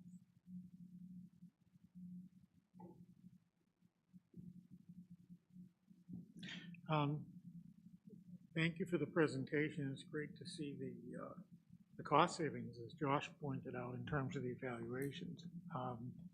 I guess the question I have is, right now, we know that we're again looking to go to the reserve fund for special education. What's driving it this year? Because I say to myself, well, it's good that we have savings in the evaluations, but the costs are still rising more. I'm just curious as to what's the biggest driver that Danvers and I'm sure other schools are facing right now? So as far as the reserve fund is concerned, that in theory was meant for unexpected expenses such as residential placements. Other districts just budget for, in all possibility, there might be 2 students every year who are moved to a residential setting, and that's part of the budget. Sure. That is a very, very high amount of money, and I don't think that we necessarily have always had that at our disposal to set aside just in case. Okay. What's the market like now for hiring instructional assistants? I know that over the last few years, that has been a challenge. Is it getting better from a hiring standpoint, from the employer standpoint? I think it has been a challenge previously. This year, we rewrote all of the job descriptions to make it very clear to people who were interviewing, this is actually the role. The feedback that we heard from some of our new hires was, this isn't what I thought this job was going to be. I thought I was going to be a kindergarten assistant, which looks very different than if you're working in one of our specialized programs. So in full transparency, as we've been hiring people, we've really been talking about those pieces, but we have had to utilize contracted service providers for some of those positions when we have had a need to fill and not necessarily had candidates who are interested in applying at that time. I think that's an economic reality right now that, as I say, our district and others are facing. Through the chair. Just to add on that, you know, Christina's team has done an outstanding job because not only, obviously when you hire from our contractor, that's much more money, right? But the second piece that they're doing is they utilize Constellations for a lot of training, and that's been helpful. And they've also done some auditing work too. So I think the piece that hasn't come out in the presentation in terms of the elementary programming is they're very close on a couple of pieces. And we know we need more work through the continuum because that has to be, because for our parents that are moving into 6th grade, they can't wait. So we're getting very close. And the other piece that's important to note too is we're also getting close to a part where we might be able to franchise, which means the opportunity to bring students in, not at the expense of our services, but the superintendents, we talk a lot about that in our subgroups on the North Shore because, you know, a private placement versus utilizing a district partner, you have a huge cost savings. So we're getting close to that, which that revenue in turn can then move in. So that could be a tipping point positively for us as well. I'm sorry, I didn't mean to steal your thunder on that. No, go right ahead. And I think that's important because when we're talking about pathways of high school and pieces like that, those are all avenues that as we bring students into the district, all students can benefit. So it would be much easier to have a program that students from surrounding towns could be part of as opposed to being on a bus for potentially an hour and a half. Well, you know, in the years I've been on school committee, and I am as old as Methuselah, so we've always talked about trying to bring more programs in-house. And I think the momentum a few years ago when the selectmen and finance committee got on board opened the door for us, but it was then incumbent on us to meet the expectations and show that we're making progress toward it. And when I look at this, I think we have a very good story to tell to those 2 boards this year when it comes to funding. So thank you for the work that you and your team have done. Mr. Chair. So I agree, Mr. Lopes found out, you know, called it out early about the cost savings. I think it's great. And if we continue, to Mr. Crane's point, if we continue to bolster these programs and we're saving this, we have a really good story to tell, especially if we're going to ask for more money. The question I have is it looks like it's about roughly, back of the napkin math, it's roughly $1 million for the instructional assistants, right? So how did we get so far behind where we need just this group of 11 and then a group of 18? What's driving that? And I was writing and listening at the same time, so I might have missed it if you said it, but if you don't mind just giving us the story on that one. Sure. I think what happened previously was there would be a student who had a high level of need, and the thought was we're going to send the student out of district to then get circuit breaker reimbursement. And so those students were automatically exited. And so there wasn't necessarily an understanding of the cost of that piece. So I think it was, oh, we're not going to hire these people because those students are out. And so what we're trying to do is say, yes, those students are out, but we know how to stop that from happening. And we have to staff the programs. And if we don't have enough staff who are trained, who are competent, who are comfortable with that student population, we're always going to be sending students out of district. Good. Thank you. Could I go to the chair? I'm sorry. I know I'm talking too much, but you know, those are decisions and discussions we've had over the last 2 years, and with Pam Crum pulled into the room, where we're making decisions that if we're able to add you know, an instructional assistant, you know, versus a student, and we need the service. If we don't provide that, there's a high likelihood that child, we can't meet the service and they'll be out of district. So you're making those types of decisions that, you know, fortunately we had the funding that's followed us, but we're at a point where we've built the programs and we're close. And you're exactly right. So it's almost like we have to take this over, we do have to take this over the finish line. We also had 25 students move into the district this year on IEPs that we were able to educate within our district, and nobody had to leave, and we had staffing capacity to be able to make that happen. And so I know that there's a narrative out there, but all these students move in and go out of district. That might have happened before, but it certainly isn't happening now. So to the point of staffing appropriately, and in the world of special ed, we know it's very fluid. And your data about the savings out of placement and extended evaluations is great, but we're only halfway through the school year, so I'll ask the question. Presently, what's in the queue for extended evaluations and/or potential out-of-district placements for this year right now? I would say those numbers on the slides are accurate based on our data review of what's happened over time and really looking at student profiles and cases to think, did something potentially happen that we need to get ahead of right now? And I would say we have excellent ongoing communication with all of our principals to make sure that we're always talking about those pieces. And so we are never surprised by those conversations because we already know the names that we need to be thinking about. Great, thank you. Sure. Hi. Last we spoke, we were talking about some of the things that we were missing, and I wanted to sit here and make sure that we call out, like, what do you need today to satisfy some of the, you know, issues that we face this year?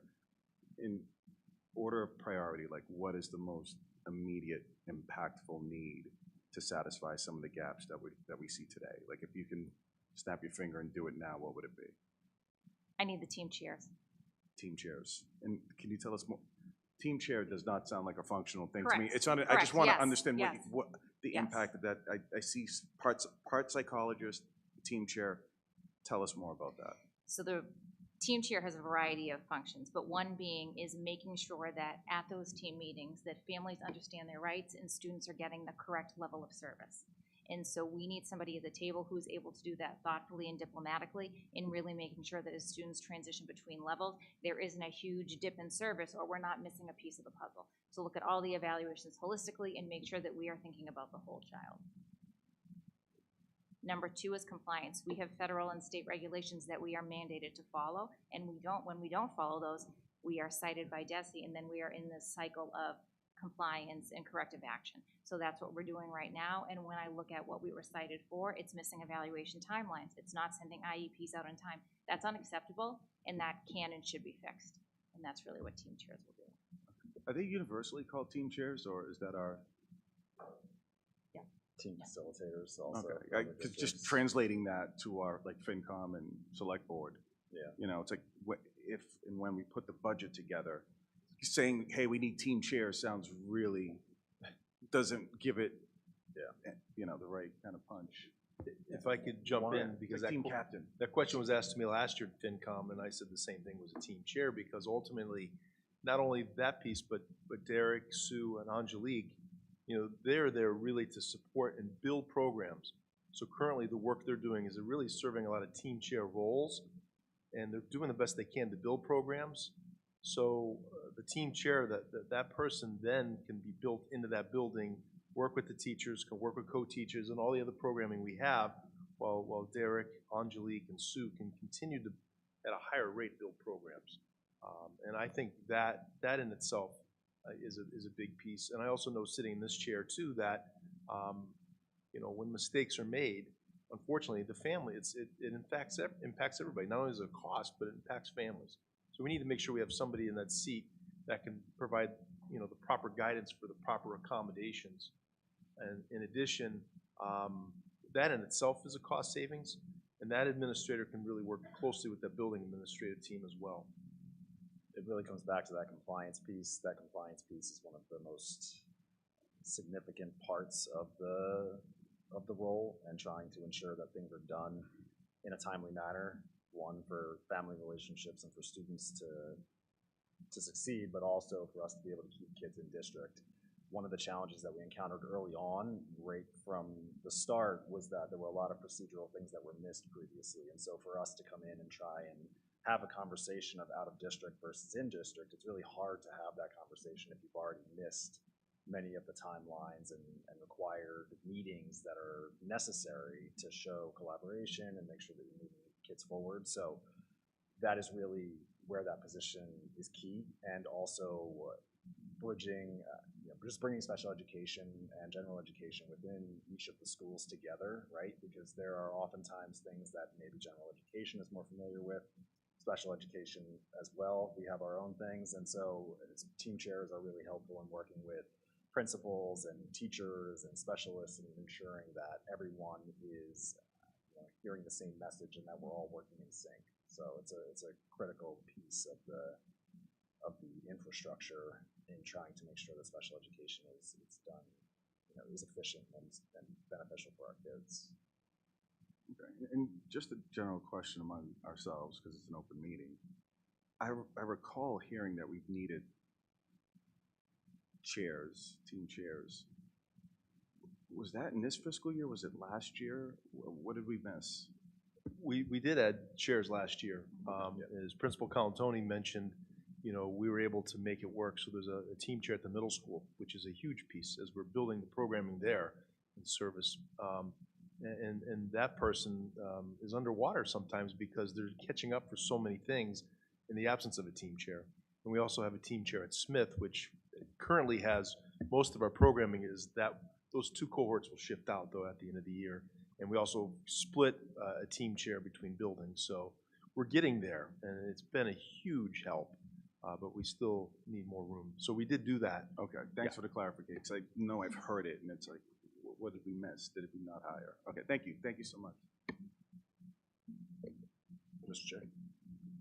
I just want to make a statement more than a question. I appreciate that, knowing my being a paraprofessional instructional assistant, the difference between like you'd mentioned, a kindergarten instructional assistant and somebody who works in a sub-separate program. If you don't get the right people in the right spots, they're going to leave. They're not going to feel comfortable. They're not going to have the same passion as somebody else. So I think that the biggest piece of our programming, is paraprofessionals. They're the ones that are down in the dirt helping these kids out and knowing them inside and out. So I appreciate the fact that you're trying to go across the board. The school I work in, there's 23 classrooms. All of them are either sub-separate or integrated except for one, and that's a kindergarten. So in our building alone, we have 56 instructional assistants, and there's 4 different types of us there. So I kudos to being able to push that out and let people know what they're getting into when they're coming in, because you're going to lose the people who are passionate about one population or the other. And if we don't bolster that, then that's where we could lose out. So thank you for that. Thank you. Thank you very much. All right, we're going to shift gears to technology. Mr. Jim Sullivan, our Director of Technology. Would you like me to sit on the other side with you so you're not alone?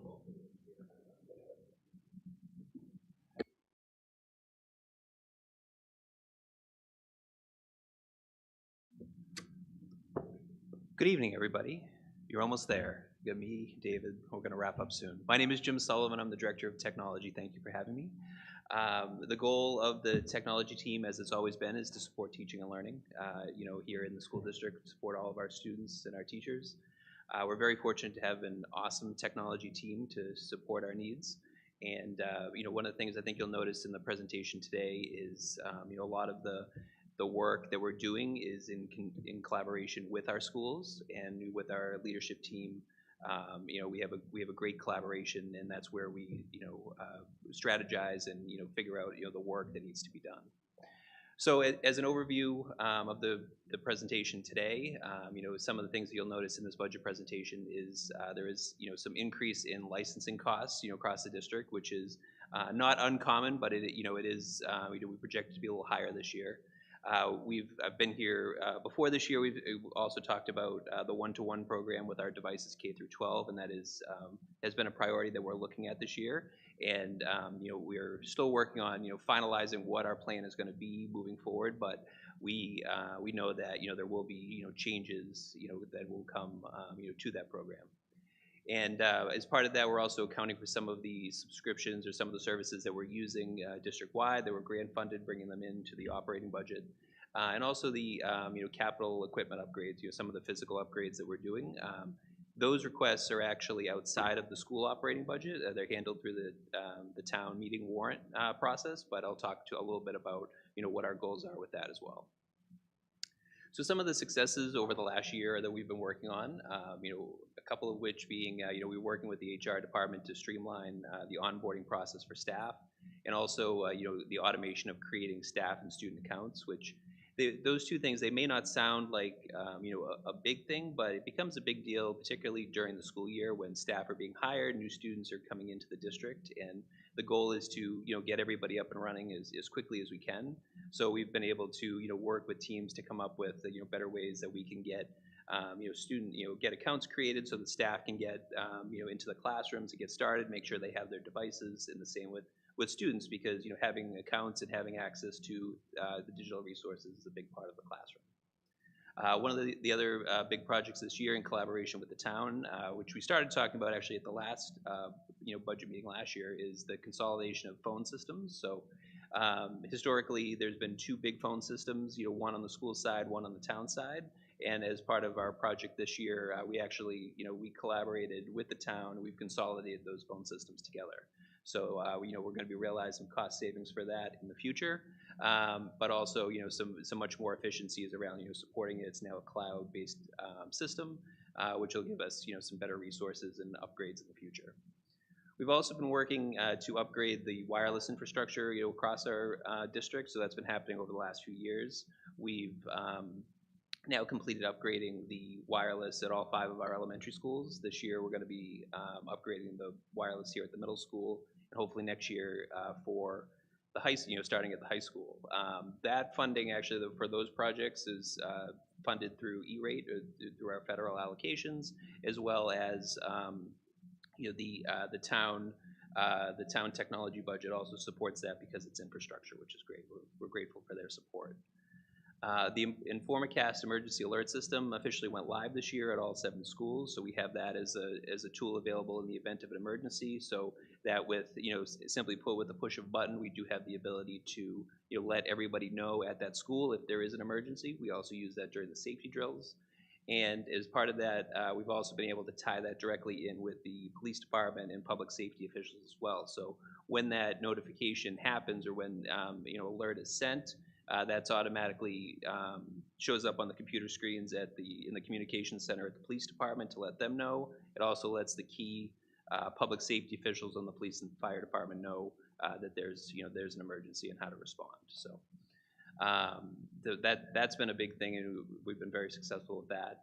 We've also in the district consolidated some of our communication systems. We used to have multiple systems, one for school and district-wide notifications and the other for classroom notifications. So we've actually consolidated all of that into one system this year. And the benefits of that system is that we do have the ability, or it's integrated with PowerSchool so that it gets all the student information updated in real time. It gives teachers the ability to reach out to their classes, and it also translates into the preferred home language as well. So, and not only that, actually, the other benefit is that it also allows them to receive it in the method that they want, whether it's an email, text message, phone call, WhatsApp, all of the above, which is great. So that's been well received. So some of the priorities in the technology team, as I started to talk about, is we've been looking at the sustainability of the one-to-one program. Right now, as I've mentioned before, the model is the same whether you're a kindergarten student or grade 12, which I think we've had a lot of different conversations with school leadership, with teachers. We've had some surveys out, and we've been trying to make sure that we dedicate a good amount of time to really hearing, how the devices are used in the classrooms, what the needs are, and make sure that, if if and whatever we decide that we're going to change, that it accommodates what we need, to support our teachers and our students in the classrooms. So I think one of the things that we're pretty confident about is that the model, it will potentially, it will likely look different at each level. So the elementary, setup of the one-to-one program will be different than the middle of the high school, and I think we're going to really work to, with the leadership team, with the teachers, to make sure that we fit the need. We're continuing to upgrade our classroom technology across the district. So we're retiring the old projectors, smart boards, document cameras, things like that. We've been replacing those over the last few years with the ClearTouch interactive displays and providing teachers with laptops and retiring the old desktops in the classroom. So we're continuing to work on that and make sure that our teachers and students have state-of-the-art equipment in their classrooms. We're continuing to look at different processes throughout the district. For example, like we've been working with HR as well to try to find ways to, find efficiencies and streamline processes. Also, the school registration has gone online recently over the past couple of years, and we're working on tweaking that and making sure that's a good process. And it's very important too that by digitizing some of these processes, we're also making them more accessible, which is valuable to the community. And also AI integration, and there's no secret that AI is out there and it's a thing, but we're looking at this, we're trying to look at this district-wide to see what we need to put in place as a district to make sure that we're using AI responsibly and making sure we're using it effectively. I think there's a lot to it, and we do have teachers out there that are doing great things with it. So I think it's great that we have that, but we want to continue to build on that and provide a district model, which includes professional development that for the teachers, which will then come down to the students so that we can use it effectively in our classrooms. So some of the requests in the budget today, as I was sort of hinting towards, so we have some increase in subscription costs. We're estimating, as we've been talking to some of our vendors, that typically that's between 3 and 5%. We're looking probably closer about 7 to 10% with some of our increases this year. Smart Pass, which is the e-hall pass system that we've used at the middle and high school now for a while, that's been grant funded previously. We want to bring that into the budget. That's been a huge help, in tracking students, keeping them in the classroom, and understanding, where students are, and also giving some transparency back to the families as well. The AppleCare support coverage, that's more of a back of the house request, but that's the support actually that helps us, our team, or my team, work with Apple engineers, on more of an enterprise level to make sure that we have the engineering services available to help implement technology across the district. And one of the big savings coming this year is because we've now consolidated phone systems with the town, we no longer need our old phone licensing costs, which will help offset some of those license and software increases as well. The other thing we're to talk about here is, as we're looking at the one-to-one program district-wide, the actual lease payments for the Chromebooks that are currently at the middle school, that lease has come to an end, so we've paid those off. So the hope is that we'll use that money to support our initiatives moving forward with the one-to-one program and be able to, to support whatever the decisions are, whatever the needs are in the classroom for that. So this is the list of the capital requests, which is mostly classroom upgrades, for physical equipment. So the way that this works, this is outside of the school operating budget, and the way that we fund this is actually in collaboration with the town IT department and also the town library division. So between the three of us, we actually put together one technology capital request every year, and so that funding, we work with town IT very closely. They're a great partner for us. The town helps us support the infrastructure of all of the networks across our buildings. So our buildings are tied in with the fiber that goes through the town and all of the town buildings as well. So they're a great resource to help support us, and we've all together work to put a request together each year for the technology. So as part of that, classroom upgrades, as we've been working on over the past few years, we've now, over the past few years, upgraded all of the classrooms, grades K through 5. So we're looking at, at the elementary level to continue to the upgrade process with some of the other classrooms of the specialist rooms. We're going to continue, to retire some of the old smart boards and projectors that are here at the middle school, as well as looking at, some storage for devices as well, whether, for Chromebooks or whatever. We found that, we've had this year Chromebooks in carts at the 6th grade level, and one of the things that we have found with that's positive is we're finding devices are charged much more often, and then they're available. They're not being forgotten at home, which is a benefit. And also, as part of those classroom upgrades, the teacher laptops as well. And the same thing with the high school. We're continuing to upgrade the technology in the classrooms there with, retiring some of the smart boards, putting the Clear Touch interactive displays in as well.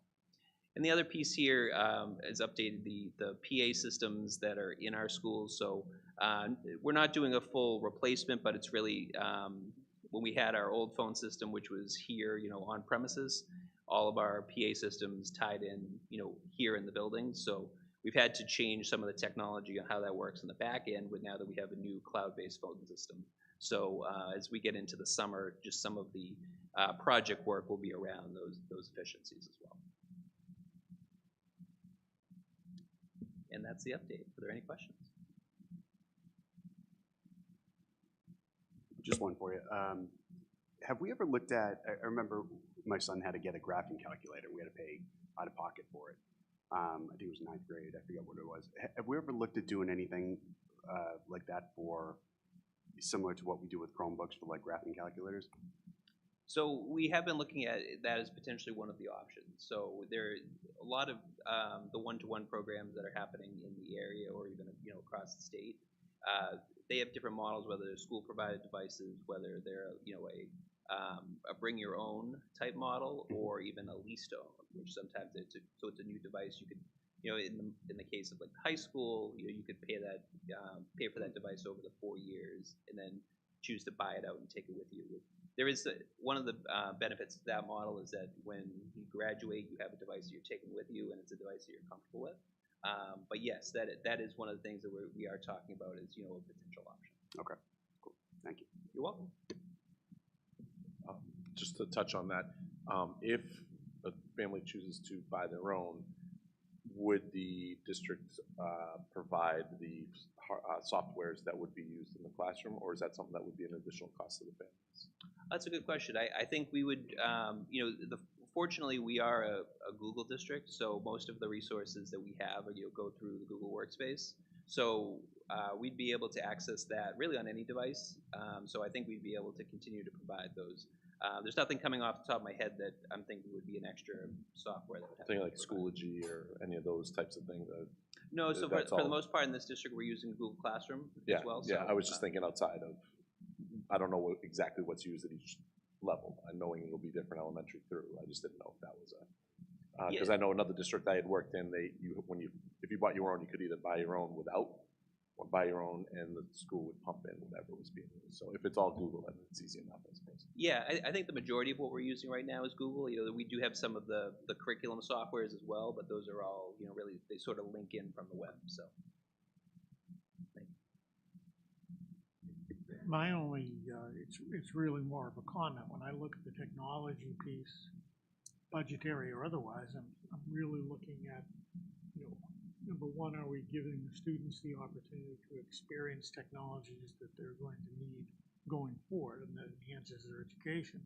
And the second piece, are we thinking ahead ourselves? Are we making the right plans for what's coming in terms of what we need, not just this year, but like what's the long-term plan? And when I listen to you talk about the technology piece here, I feel comfortable that you're sort of on top of that and looking at it, and that gives me a feeling of confidence in what we're doing from the standpoint of technology. So I have no real questions, just appreciate what you're doing, Jim. I appreciate that, thank you. And one thing actually that actually just made me think of too, in terms of the one-to-one program, one of the things I should have mentioned actually is one of the things that inspired this, but actually we're continuing to work on with this, is how we can align whatever our device is or our processes for one-to-one, how we can align that to the portrait of a graduate as well. So, that different devices have different technologies available to them, so that is something we're thinking about as well. Thank you. Thanks. I don't know if this, I mean, obviously you could probably speak this, but maybe a question for you in regards to technology like AI and such, website design. What role does that play in our curriculum? I mean, we want our students to use AI and the internet in an ethical way, but it's here. It's going to be used. You said some teachers have interest in it. Are we offering classes in the use of AI, or is it being incorporated into any of our instruction for students to engage with? I think it's starting to be integrated. I wouldn't say it's fully integrated right now, and so that we do have some teachers who are very interested in using it and the best way to do it, and our curriculum team has been great in working with those teachers to make sure that whatever is happening in the classroom with that is structured and is safe. And so as part of that, I think to your point, like we as a district need to get to that next step, and that's what we're starting to look at. What we can provide district-wide, as resources, for teachers. And I think that starts with professional development, but I think that we will need, probably to identify and really understand what we want our model to be, because I think how it's used, how it's used in high school is going to be very different than at the elementary level. But I think there still needs to be a fundamental understanding, at the elementary level, just like digital citizenship skills. You need to be understand and aware of what's out there, even if you're not starting to use it yet. Well, I was just going to say, I mean, we do our students a disservice if we allow them to go into the workplace without really knowing how to use working smarter instead of harder, or our students who go off to college and use it and get themselves in trouble, right? So we do have that responsibility, and I'm glad you brought that up. So thank you. Thank you. Thank you very much. And our last presentation is transportation, Mr. David Pulsifer. He's our transportation coordinator. He's had a long day. I think he drove 2 routes today as well, filling in.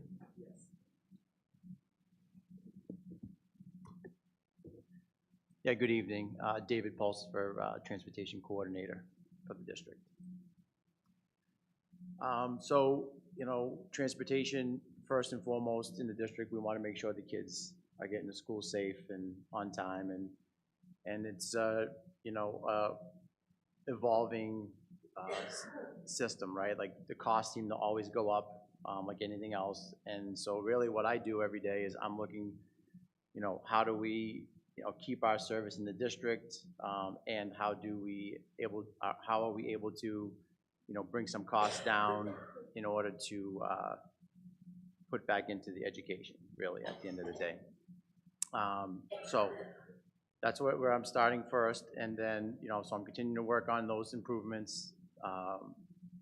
We did shift some out-of-district into the NEC contract, which we thought, and we're still looking to see how the savings are, but we haven't really seen that yet. But we're working, I'm working closely with their transportation coordinator and NICS to try to make sure we're maximizing the cost share, which is where the real savings is. But when you're working with multiple districts, what we find is that, you only have 1 hour, so it really has to work to make sure the kid's not on the van for an hour and a half. We just made just a side thing, like we just made a change, and I got a call today from a parent that said, hey, just want to let you know, like, my son was on the bus for 2 hours, right? And so it was just trying to do something that didn't work, and it's all set, we fixed it, and back to normal. But just so you know,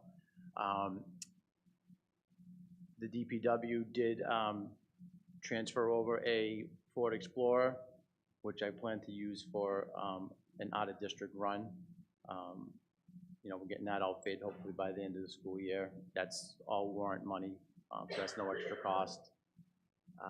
We did purchase 2 school buses this year, which is great. You have to keep your fleet ready, and we did take on one more route from the contract. So the bus contract was 10. We took one over to us, so now it's 9 and 5. And that extra bus and also helped lower our field trip costs for, school programs. Like we did Camp Cody with more town buses than contracted buses, so there's savings in the school for that. And athletics is a huge thing. It's $450 for a rental for an outside bus, where it's $125, $150 for a town bus. So that all goes back to the education for the athletics. Our contract is up this year. We'll have a new contract. Hopefully we'll have some other bidders, but looking at the routes and looking at the student ridership, there's a possibility we might be able to do 8 buses instead of 9. So that's that's another savings of $75,000 per bus, if that's possible. And bus fees have not changed since 2012, which is I guess good or bad, but the families in the district right now, it's $1 a day, right? But those bus fees do help offset increased costs, which have gone up over the years. I think our bus contract over the last 3 years has gone up like 8%. Maybe Pam can just correct me on that, like each year, but that's 8% each year, so that's 24%, right, basically, and we haven't changed our prices, so, and maybe, so that's just what we're looking at. So successes, a big one is, we had 10 school vans, and we were only using 4.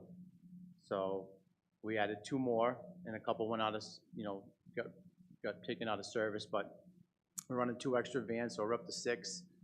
And I mentioned last year that when I was looking at our in-district transportation, we were paying double. Basically, we were paying like $700 a day because we were bidding out kids for lower elementary and upper elementary, and I've consolidated that with another company, and where we were at $700,000 last year, we're looking at like $400,000 this year on the in-district.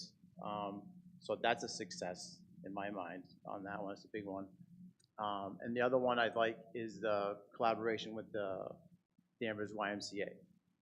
I was at kindergarten orientation last year, and I stopped. They had a booth there, and I stopped and I talked to them like, who do I talk to about having Danvers do the services? So I met with John, the director there, and he was using another company. I gave him a good price, and that money that we're bringing in for revenue has allowed us to do 2 late buses for the middle school and high school, which both principals have said has been very successful. And the other thing was that we did take 1 bus off the contract in town, and that has, again, helped us with athletics. We've covered more trips and field trips as well. So requests, we're gonna look, to get 1 more school bus. We have 6 buses now at the lot. Our spare bus is on the older side, and it just makes sense for us to just replace that. Our vans are in good shape, so we'll do the vans the next year. And then the 1 driver for the out of district, it's $45,000, sometimes $60,000 for an out of district student. So having us do it with our vehicle is half the price.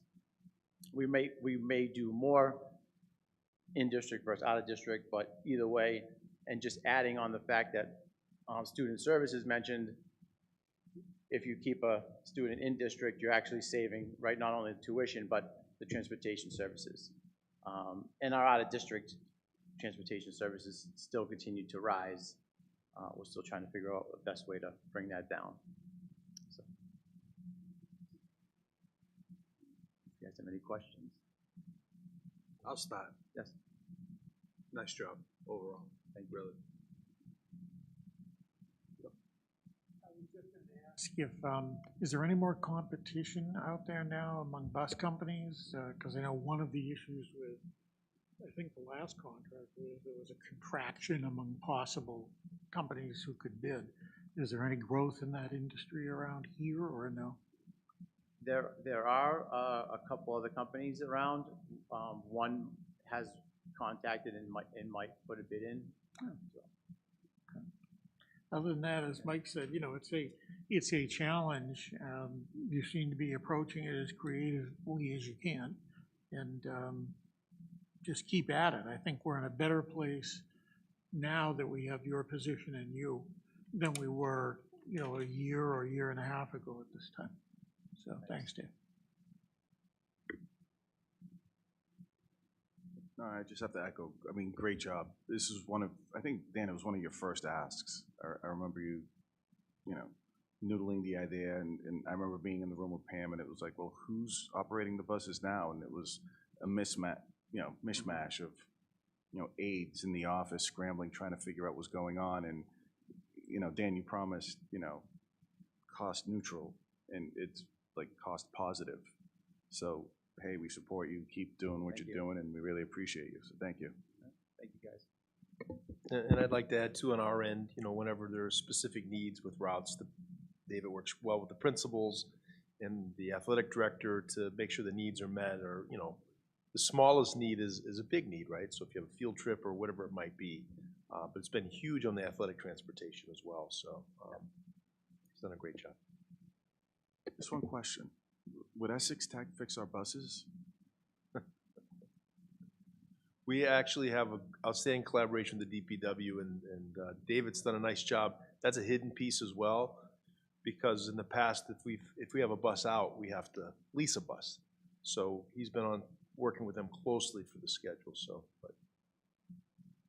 Yeah, I do communicate with the DPW garage staff daily, as well as the other half of my position is the operations coordinator with the DPW and LEAF. So I meet with him and the custodians and help address the issues with the principals if they have things within their school.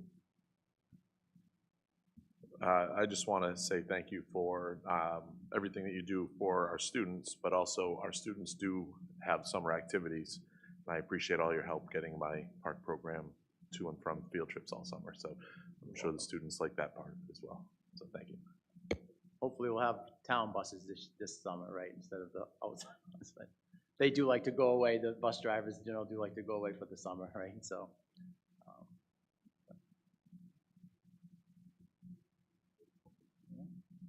I'm just going to wrap up. Thank you, David. Just looking at the next steps to get to the bottom line. Obviously, we've presented a lot tonight, and as we said, it's a funnel, right? We opened up, here are the priorities, and where do we wind up by the 23rd when the school committee will vote in the hearing, what they'll send forward to the select board. So that's going to look different than it does today, but it's important that we put that out, because when you look at the level funded budget, we talk about personnel and then the non-salary request. What's still undergoing is a review of personnel, right? And certainly at this point, with retirements aren't factored in terms of that yet, other attritions and whether we fill positions or not. So that work is being massaged out. The non-salary requests, it was pointed out that, from a whole piece of really designing our budget to ensure that we protect ourselves with enough of a cushion for placements when they do happen. We're working on that, so that's pushing the non-salary requests up a little bit, but we're still working on how much circuit breaker and things like that, and we still have a meeting with the town to go over that. So a lot of work will take place, and then also determining the specialized programming. What are we gonna put forward for this year? What are we looking to add into that piece? So as we chip away and bring down some of those items under the level funded, that's how you insert the specialized program pieces in there. And we try to be as creative as possible by repurposing as much as possible. So we still have a lot of work to do, and the bottom line is to get a recommended budget, to select board by February 23rd. I always put this one on there for increases. It's just interesting to me over time, but you can see the needs, and I broke it down in the 5-year increments. And obviously FY27, we don't know what that bottom line is going to be yet, but the needs have changed, right? And certainly, as we pointed out, there's some areas that haven't been funded as much. I will tell you that enrollment is solid, right? And I think we've had a lot of successes, and we're moving forward, and we've invested a lot. So we need to see these things forward. And so the next step's really the subcommittee. We meet Monday night. and that's where we would need to get the feedback to start lining up the 9th. So by the time we get to the 9th is really where we should start funneling down to getting, start talking like what percentages, where we're getting at, what are the things that will carry into this year, where we might have to move to next year and such, so that ultimately then we can have that meeting on Monday the 9th for school committee, then come back to budget subcommittee, nail it down even further, then bring forward the budget book that Pam will create, then have the hearing on the 23rd, and that's when we create the bottom line. And then we go to the select board and FinCom and the town meeting. So we still have a lot of work to do. And it feels like it's a tight line because the select board is March 7th. That's a Saturday morning. Hopefully we'll be on at 9 in the morning. So we have a lot of work to do on our end. And Pam, a lot of kudos to her. And she's been doing all of her pivot tables, and she's already moved up, in terms of the lanes and the columns. So, but anyway, that's the steps we're at. So that is the end of the slides. Thank you for that. Mr. Lopes.